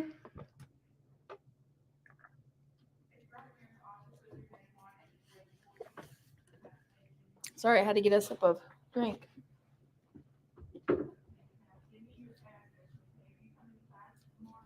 Okay, so this is one that I put a pause on because I made a boo-boo in one spot and only I noticed, and then I just set it to the side. It's a multi-step set process. Sorry. I really should have worn my glasses today. It'll be okay, but so I actually started this a while back. Like I said, I did one boo-boo, and it's something that only I can see, and I just set it aside for the day, and it's over there in the projects that need to get finished that will eventually. If y'all know what I mean. So I am using the 10 by 10. I'll have to zoom it out and show y'all the whole quilt because it's really pretty. But I'm just going to be showing you how you would fill in this roof. And you could use this to fill in the entire building. You could fill in the fence and stuff like that. So I just hooped. I just took my hoop and I placed the area I wanted to work with and do the boundary and fill it in with a decorative fill. I just placed that in the middle, made sure I had enough room on both sides. If it is something like the building where I would have to do probably 2 hoopings, this is where that position offset comes into play and some of the other editing features. But I'm just going to go ahead and slide this in.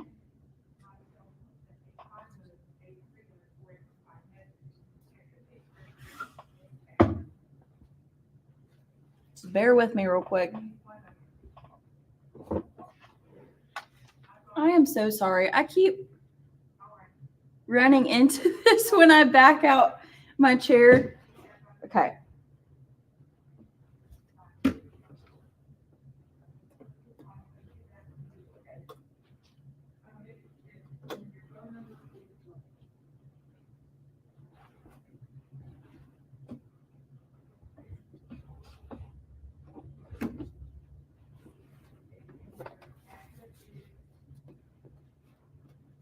Sorry, it just takes me a minute. Okay, so I'm just going to, I forget I have to zoom out and, oh, wrong way.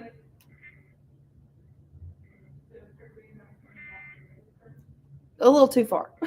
we'll get it. So I already had this hooped, kind of saved me some time, but I'm just going to go ahead and slide it in.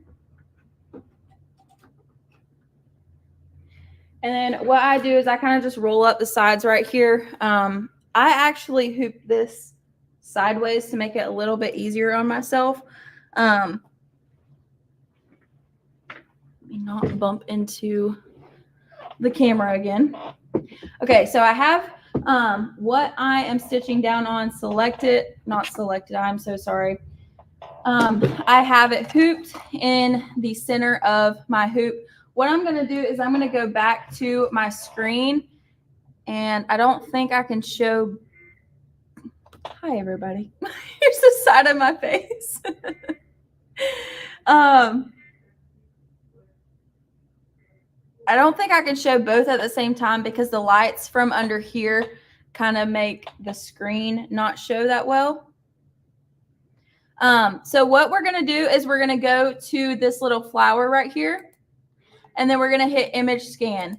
And what this is going to do again is it's going to take a picture of what is down in my hoop, or if I had a scanning frame in, it would take a picture of what I had in my scanning frame. And we are going to make our stitches and our boundary lines for the machine. So I'm just going to hit scan, and I'm going to hit OK. It's just telling me that it's going to move and be scanned with the built-in camera.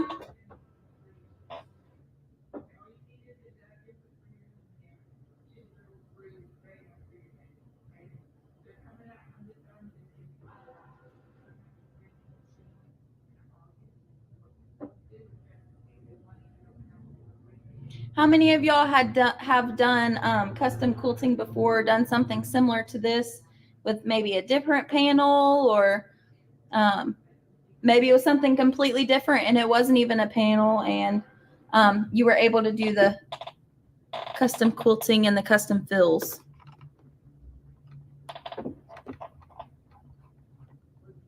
Okay, so we have our image popped up. Whenever I remember how when I said I'm doing line properties or line design, I'm sorry. Whenever I'm doing line design, I take away my background. Well, whenever I'm doing image scan, I need my background because I am making those lines. So I like to have it kind of in this area. I never have it all the way on either side just because it's either gone or, I can't see the lines I make. I kind of keep it in the middle, and I will totter in between them while I'm making stitches. I am going to zoom in just to make it a little bit easier on myself, and then I can use the hand to kind of move around. I'm going to go into line properties, and I'm going to grab my point-to-point tool and my no-sew line. And I'm grabbing my no-sew line because we're making a boundary. We're not asking it to turn this boundary into stitches. And a little trick that I have picked up along the road is whenever you are starting this point-to-point or a closed something, you are closing the shape, start on a straightaway. If you start in a corner, it is going to make your life a little bit difficult, just because when you start in a corner, this one's not that bad. But when you're making your shapes, if you click, or if you, like, let's say you start in like a divot or something like that. When you're making your shapes, if you click anywhere around this box, let's say you needed to go up and then down, and then, you could close in the shape. If you click anywhere near this box, it's going to, or inside of it, it's automatically going to just close in the shape. So this is why I tell people to start on a straightaway and not like in a corner or in like a dip or something like that, just because it makes life a little bit easier. So we can start, let's just start right here. And again, I'm going to zoom in a little bit more because I don't have my glasses on. Just makes life a little bit easier, and I could be more precise. So I'm just grabbing my point-to-point tool again. With straightaways, you can pretty much just go off and you don't have to worry about being really close. Whenever you're working with something that's like, let's say a circle, you have to make lots of little points close together to be able to make that curve and for it to look right. Like we'll be able to see in this one. Whenever I use the hand, I got to go back and select the point to point. And we can select our others, or like in bends, you have to make a couple different points to make it bend correctly.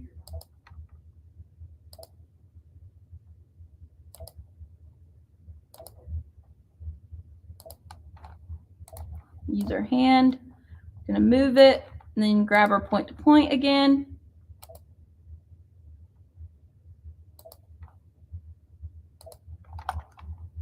And if we mess up on a point, all we gotta do is hit the back button.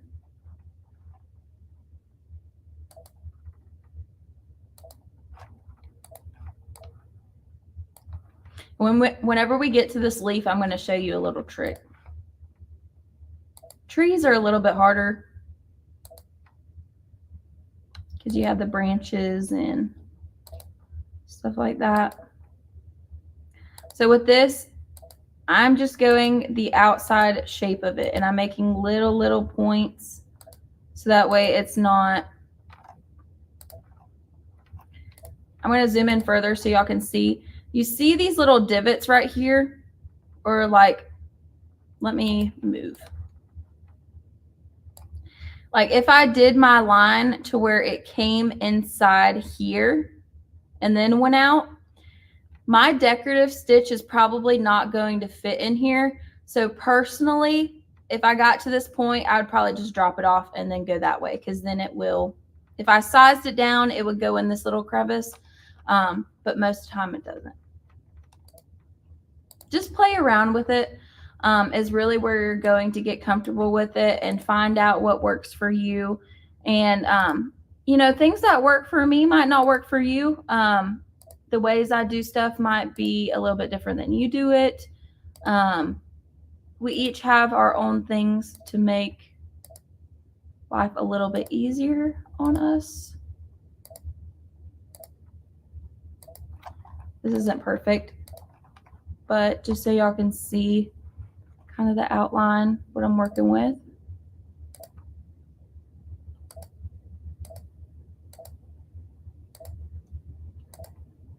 Y'all have any questions? Have y'all learned something yet?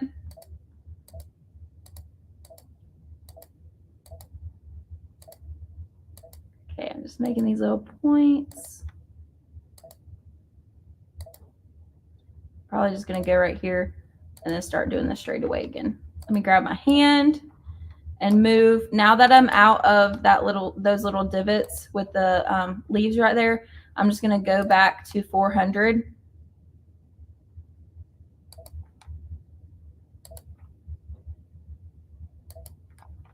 Then grab my hand again, move it, grab my point to point again.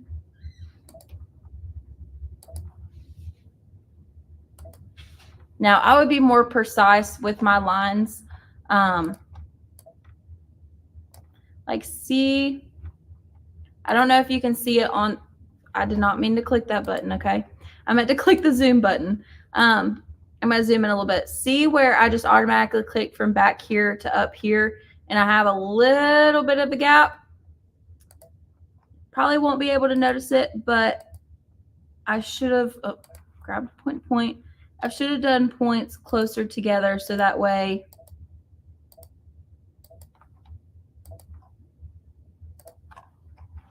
I have that little divot, and it could have been straighter, but just so y'all can see.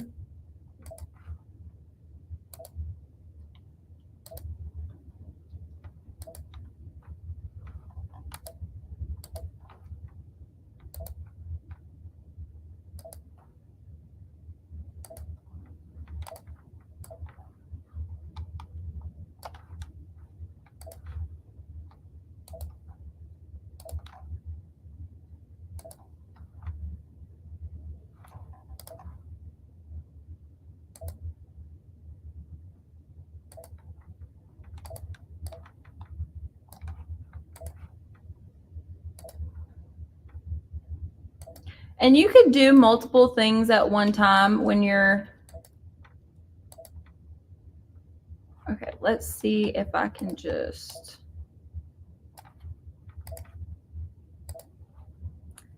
close this shape really quick. Let me zoom out. Okay, so once I have that shape closed, I'm going to zoom out a little bit. Let's say we were want to do as many things as we could and make as many shapes. When you're doing that, just remember to, you know, select a different color. Whenever you're doing that, just remember to select a different color with whatever you're doing. So let's say like this fill, we're going to go into region property, and then we're going to hit the more tab. And I want this, there is one in here that I thought about for the roof.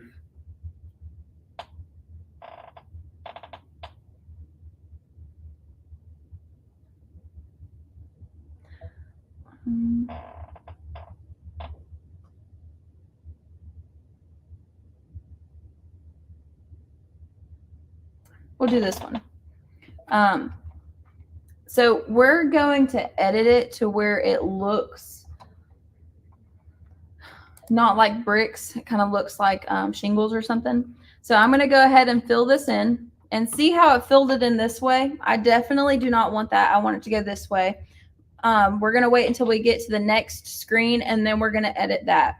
But back to my point, I was saying earlier, but if you wanted to try to get as many things as you could in one hooping, so you didn't have to hoop this part, stitch it, and then move it towards the window and do the window next. So like, let's say I wanted to do the window. All I would do is zoom in, or if you don't have to zoom in, great. Clicking the wrong button. I'm sorry, I didn't mean to click the camera. I meant to click the hand right here. And I'm just going to move. I would grab my point to point, and I'm just going to make these points.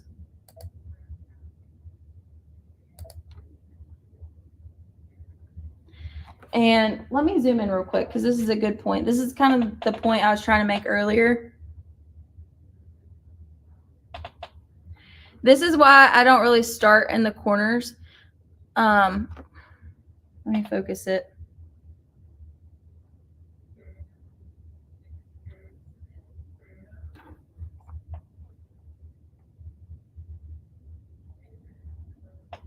Okay, I don't know why it's not focusing. It's kind of hard to see. But see how this box isn't going all the way to that corner? If I clicked it in this corner like it's supposed to be, it's automatically going to close it, but this line is going into the window. Hold on. It's a little bit easier to see. It's going into the window. It's not a perfect square like it should be. So that's why I don't really start in the corners. I try to start in straightaways, kind of like in the middle. But again, this is how you would do multiple things. So then we would select a different color, select a different whatever we were doing, and then fill this one in. So then once we have filled in our areas, we have made our boundaries of where we want our stitches to go and where we want our decorative fills to go. I am going to erase this because I'm just stitching this today, just so y'all can see. So I'm going to hit OK, and I'm going to hit next. Oh, I'm so sorry. I forgot I was zoomed in all the way. Let me go back just a little bit. Okay. So I was doing the window. All I did was erase it. So that way we are going to stitch this out so y'all can see. But just so, you know, you can see, you know, you can do multiple things at one time. You don't have to wait. Like I could go in and I could do like the little top right here, and vice versa. So now that I have this part selected of where I want this decorative fill, I'm going to hit next, and it's going to generate it into stitches for me. But what I need is I need the direction to change because I don't want it to be like this. I want it to flip to where the pattern's going this way. So I'm going to hit direction. I'm not good with knowing how much it needs to turn, so I kind of just play with it. So maybe that's too far, or maybe I need to go the other way. Yep, the other way.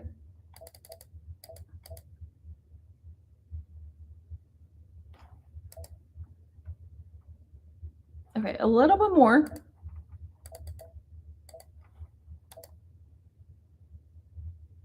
Maybe just a hair more.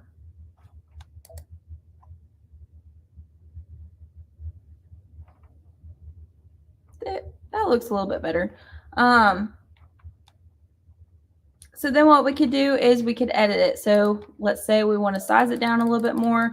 So that way we have more shingle looking than, you know, our bricks. We could hit random shift and see what it does. Let's bump it up 1 or 2 more so that way we can, let's do type B. That does not look like shingles. But just so y'all can see, like, playing with it and stuff like that. Like, I don't need to do random shift. It would look pretty with just the brick. Because I don't know if y'all can really see it in the picture. But it kind of looks like the brick in a way. Sorry, hopefully I didn't make y'all sick by doing that.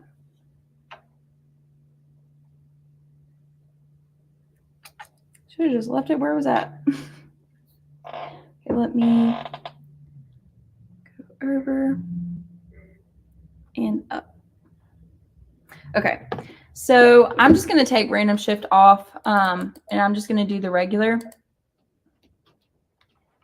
I did size it down. I could, you know, size it up if I wanted to. I'm just going to go with this. I am going to make the thickness a little bit lighter. Then we could use position offset if we needed to. We've already rotated it and sized it. If we wanted to make any last minute decisions, we could, you know, change the decorative fill. We could, you know, change it to stippling if we wanted to, vice versa. So once we have filled in our boundary of our area of where we want that custom fill, I'm going to hit set. It's telling me it's going to be converted into an embroidery pattern. 9 times out of 10, this is going to line up correctly. I'm going to hit embroidery. I still engage my camera or engage my projector, and I see exactly where it's going to be placed. Because you don't want, again, I'm sorry I'm moving it. Hopefully it doesn't make y'all sick. Let me find this so I can scoot it down. So you can see exactly where it's going to be placed. So that way, if you needed to move it or anything like that, you could. We can move it so we can look at this corner. Okay, that point's going exactly in the corner. I don't have any decorative stitches going out of it. What about over here? Looks good. So we're basically just double checking our area. And I don't know if you can see that well on the screen. I don't think I have a thing to make the brightness go down so you can see it better.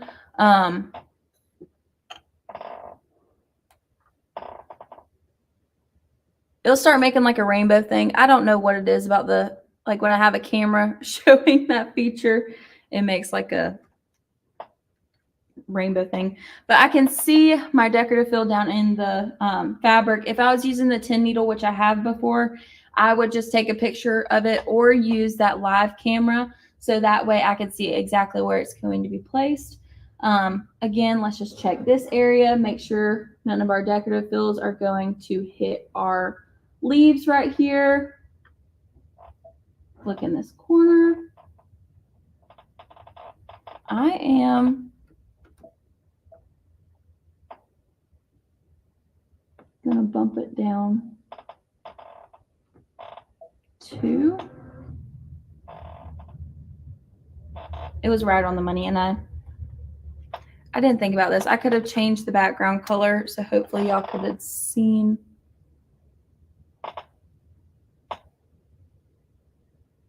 Okay, that's really hard to see.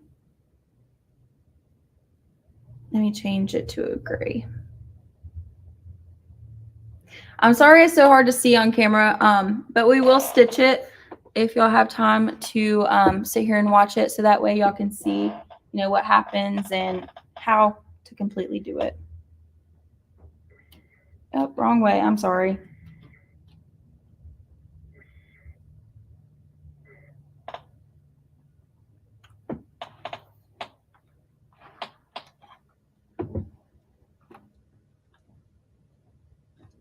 Thank y'all for bearing with me while I do this. Okay, hold on just a second.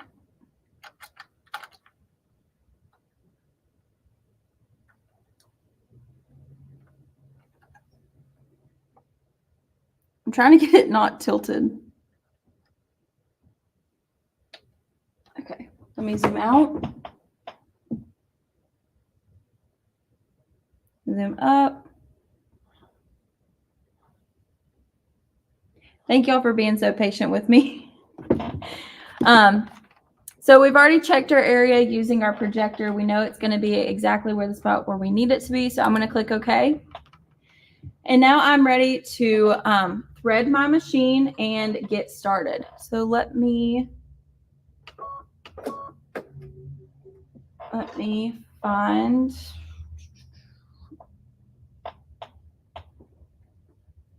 I should have thought about what color we want to use. I thought about everything besides that.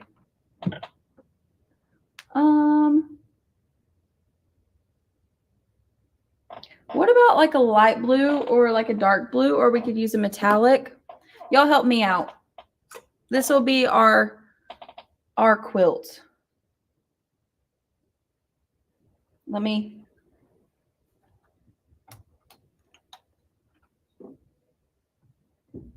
What do y'all think?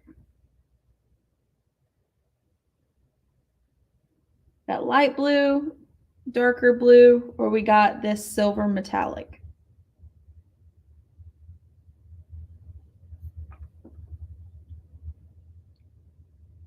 If I have a choice, I go with metallic, but that's just because I have a problem and I'm obsessed with metallic and variegated, especially a variegated metallic.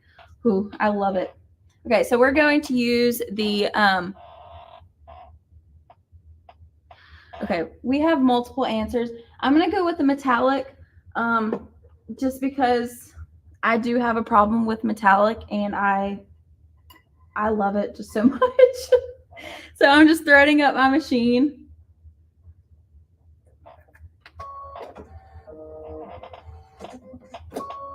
And for this particular area, I am using white bobbin. I am winding.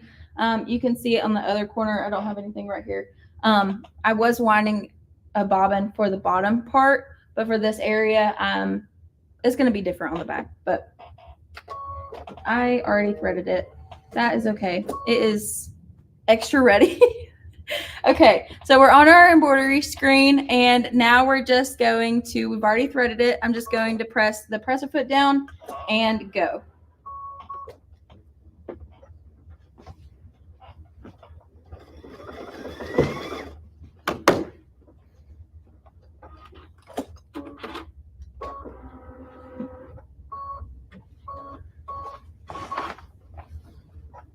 Bear with me as I adjust the camera.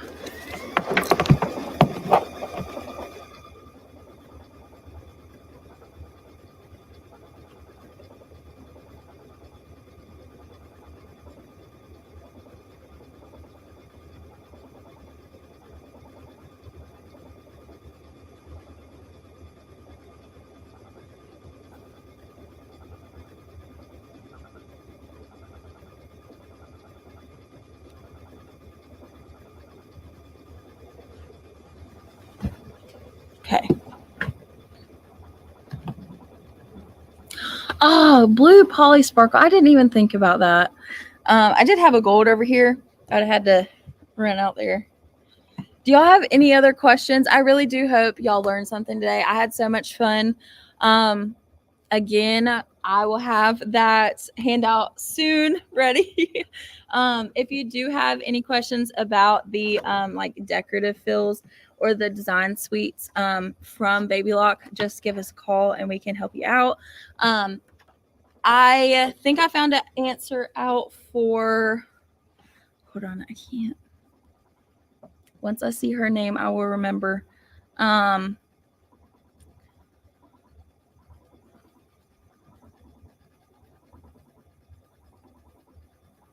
on just a second. I'm going to find it, I promise.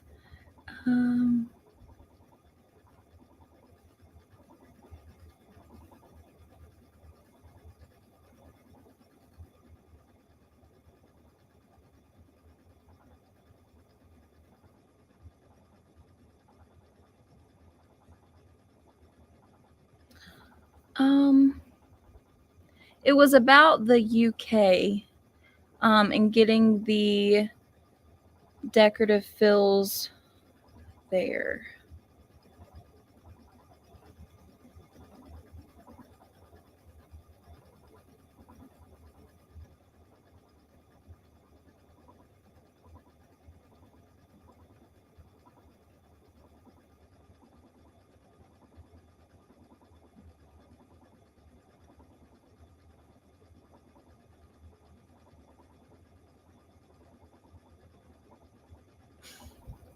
Sometimes I have a half drinking coffee over here, so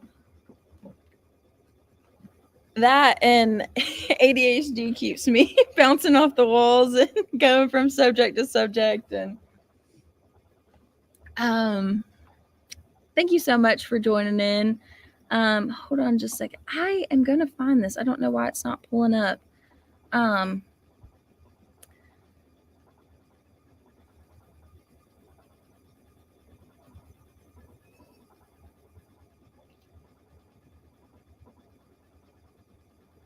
Sorry, y'all see my concentrating face. I'm trying to I'm really bad at that when I'm in deep thought. It's just, oh, Miss Jenny.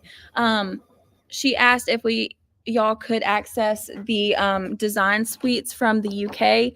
I don't think you can order directly from Baby Lock and get it in the UK, but you can call an order from us and we can ship it to you and vice versa. So our little stitch out is done. Let me see if I can zoom in from here. I'm telling you, I like having this remote. I know it just seems like a little, not a big deal, but it takes a minute. But so I'm just going to click finished import. Okay, on the screen. And so now we have, oh, that looks gorgeous. I love the metallic. Now we have our decorative fill without having a satin stitch around it or anything like that.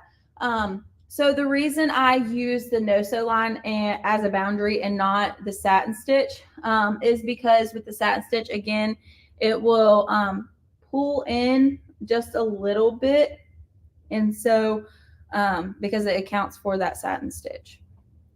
So do y'all have any other questions? I still have to show you the stamp, and then I was going to show y'all, what happened to my phone? I was going to show y'all the names of the Facebook groups. Y'all, I'm talented. I'll find that in a minute. We're going to go over, now that that's finished, we're going to go over making a stamp and bring it into my design center and putting a decorative fill around it or a saved outline. And then I will find my phone and then show y'all where to find, previous lives we've done, our Facebook groups, and, how to find the rewatch for this later. So let me go ahead and take this out of the machine.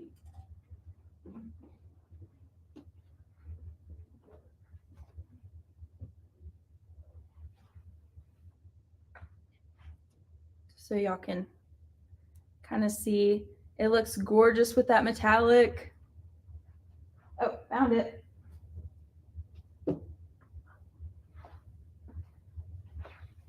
Okay. I found my phone, so we are all good. Let me move this to the screen.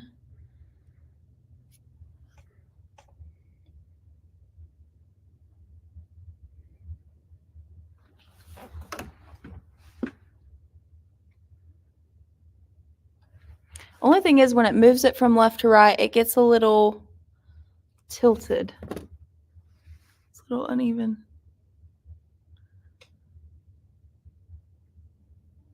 I guarantee it's a user error, but that's okay. We're learning. And I appreciate y'all's patience. I really do. Because y'all know how technology is sometimes. So let me zoom in, make sure that y'all can see everything. Okay. So I'm going to go home. Can everybody see? Nobody has any trouble? It's just a little crooked besides that.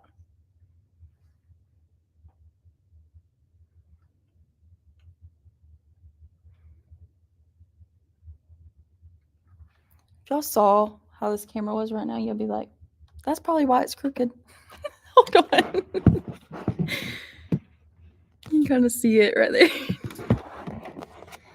So, all right, back home.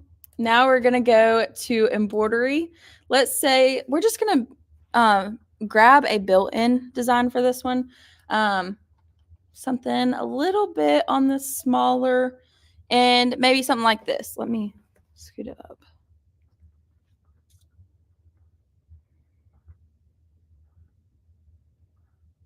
Okay, so something on the smaller end. So let's say we want to take this and we want to put a decorative fill behind it, but we just don't want that decorative fill to be underneath our design. So what we're going to do is we're going to hit set, and then we're going to hit edit. I believe it's an edit. Yes. So we're going to hit edit, and it's the same thing if you are on a 10 needle, the Stellaire, or the IQ Designer, stuff like that. It's going to be on the edit screen. With the 10 needle is going to be, yes, on the edit screen, not edit end. I think I said edit end earlier, and I apologize. I believe it's edit.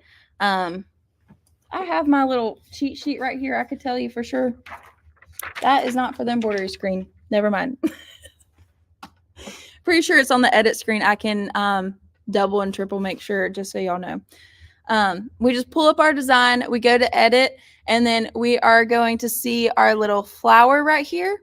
When we click that, it's going to bring up a distance and inside, off, or on. The distance is this little black line around your design. Personally, I like raising my distance up to where it's not crowding my design, but it just comes down to personal preference. You could leave it really close if you wanted to. I like to space it away. About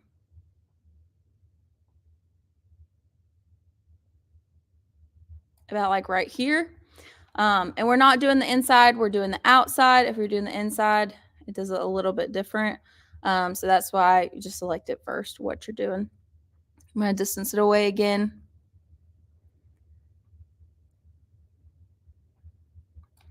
And then I'm going to hit memory.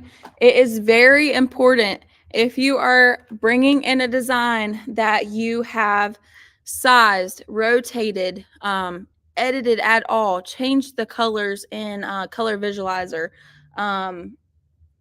Let's say you just mirror imaged it. It is so important to save that design how you edited it, because whenever we save this to memory, we're bringing it into My Design Center, and we're going to have to bring in our embroidery design back in later. So it's very important, if you edit it at all. With this one, it was a built-in design.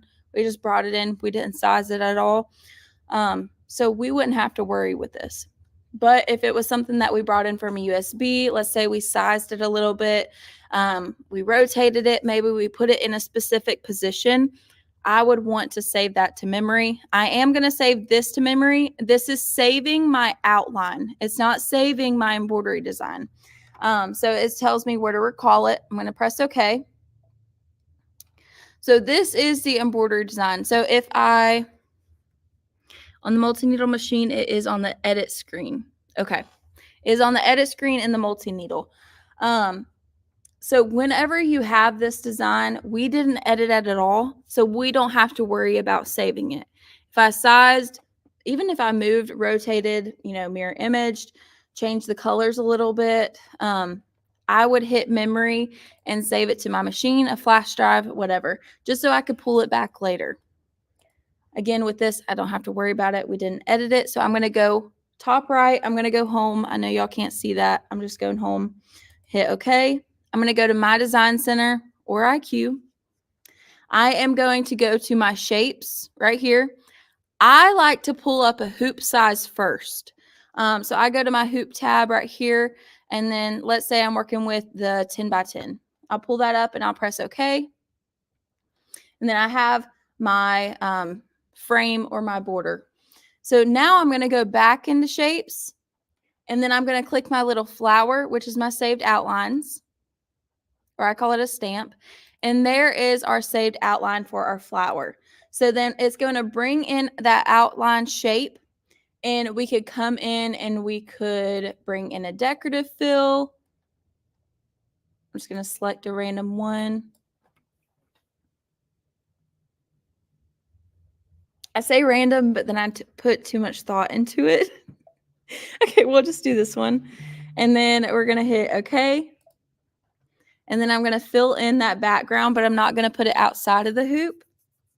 And then, we could edit this. We could bring in another shape if we wanted to. I'm going to hit next, and then we could size our decorative stitch. We could rotate it, make it less thick. I'm not going to worry with any of that. I'm just going to hit set and then OK. And then I'm going to hit add. And then I'm going to go back in wherever my embroidery design is, and I'm just going to place that in there. So now my design is in there, but it's not, my decorative design is not crowding my embroidery, and it's not going to be under it. Hold on, it's trying to focus.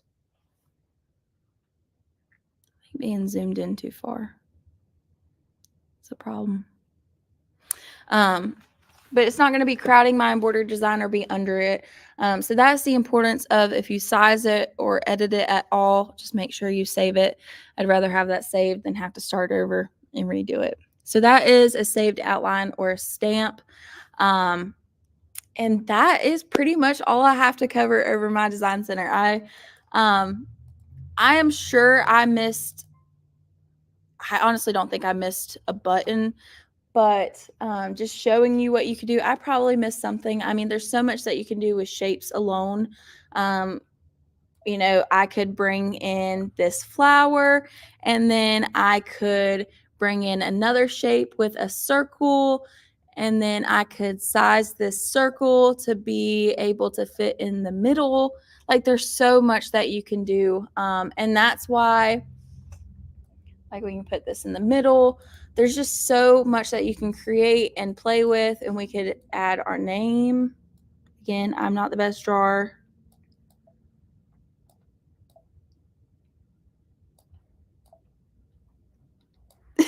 Tried. Again, I'm not the best drawer, but you can just do so much stuff in My Design Center. I absolutely love it. I love being creative and just having this feature in this machine. What else? I just want to make sure I didn't miss anything. Do y'all have any questions?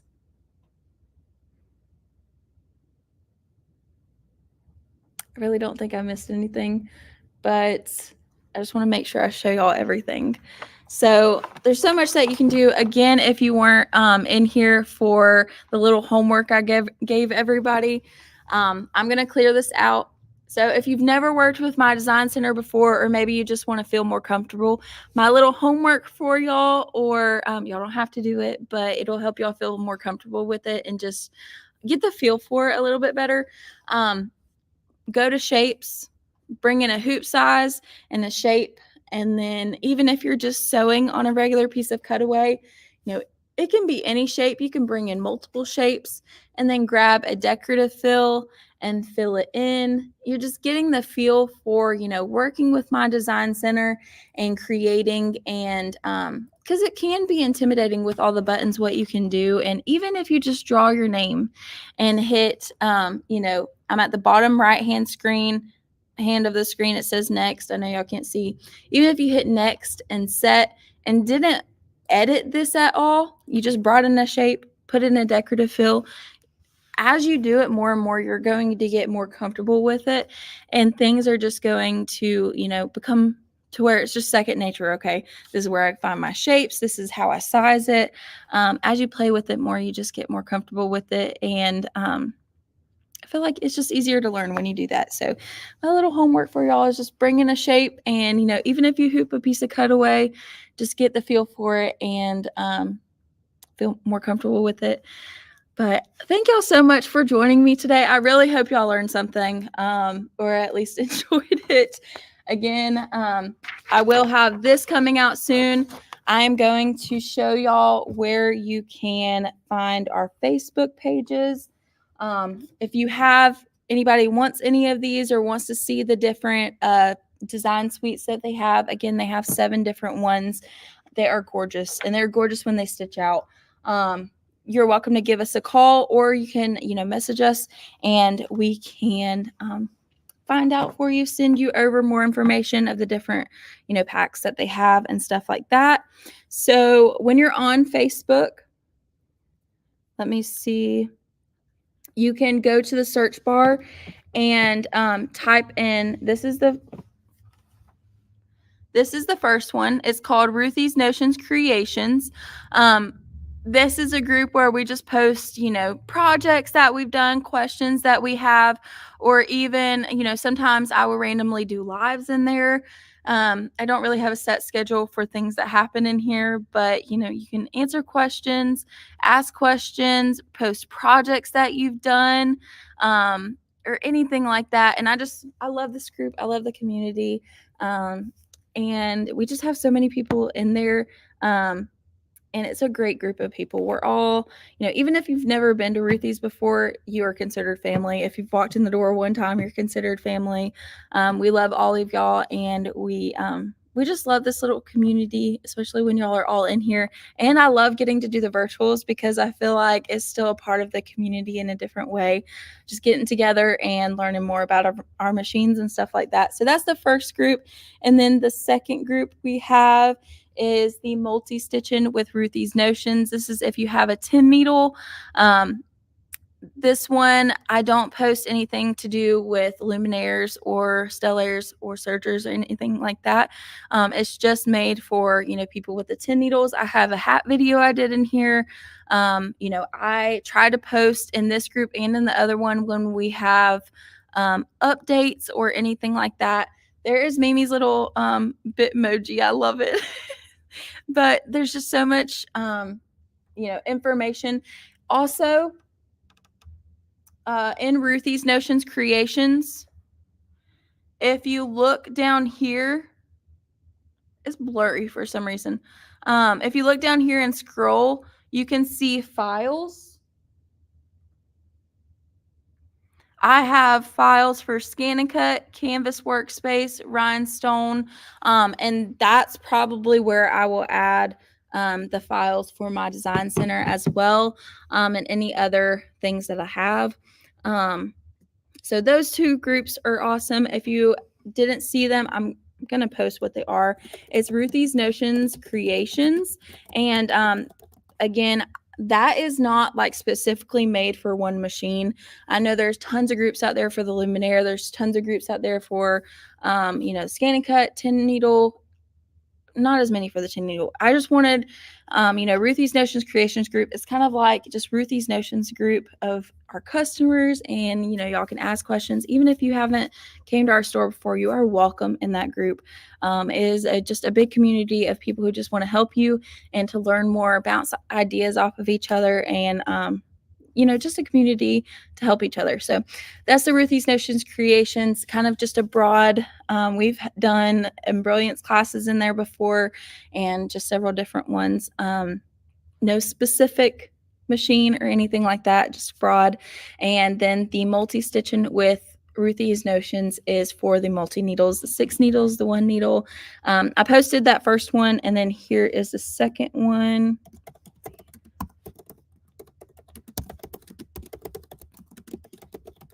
Okay, multi-stitching with Ruthie's Notions. And you may have to answer some questions. I will, I'll prove them once you should be able to just click add group or something like that, and then I'll see it and I can accept everything. So we need a Floriani class. I know we are working on planning one really soon. We just have to finalize everything and make sure everything's a go, but it should be posted soon. Thank you so much again for bearing with me and just having fun with me today. I really do hope y'all learned something. And even if y'all are rewatching this video, comment questions that you have down below or things that you want to see next. Thank y'all so much again for just spending time with me today and just having fun. So if y'all have any questions, again, you can comment down below or you can give us a call. The store number is 850-403-7332. And the Mimi's number is 850-830-4815. So thank y'all so much for just joining in today and having fun with me.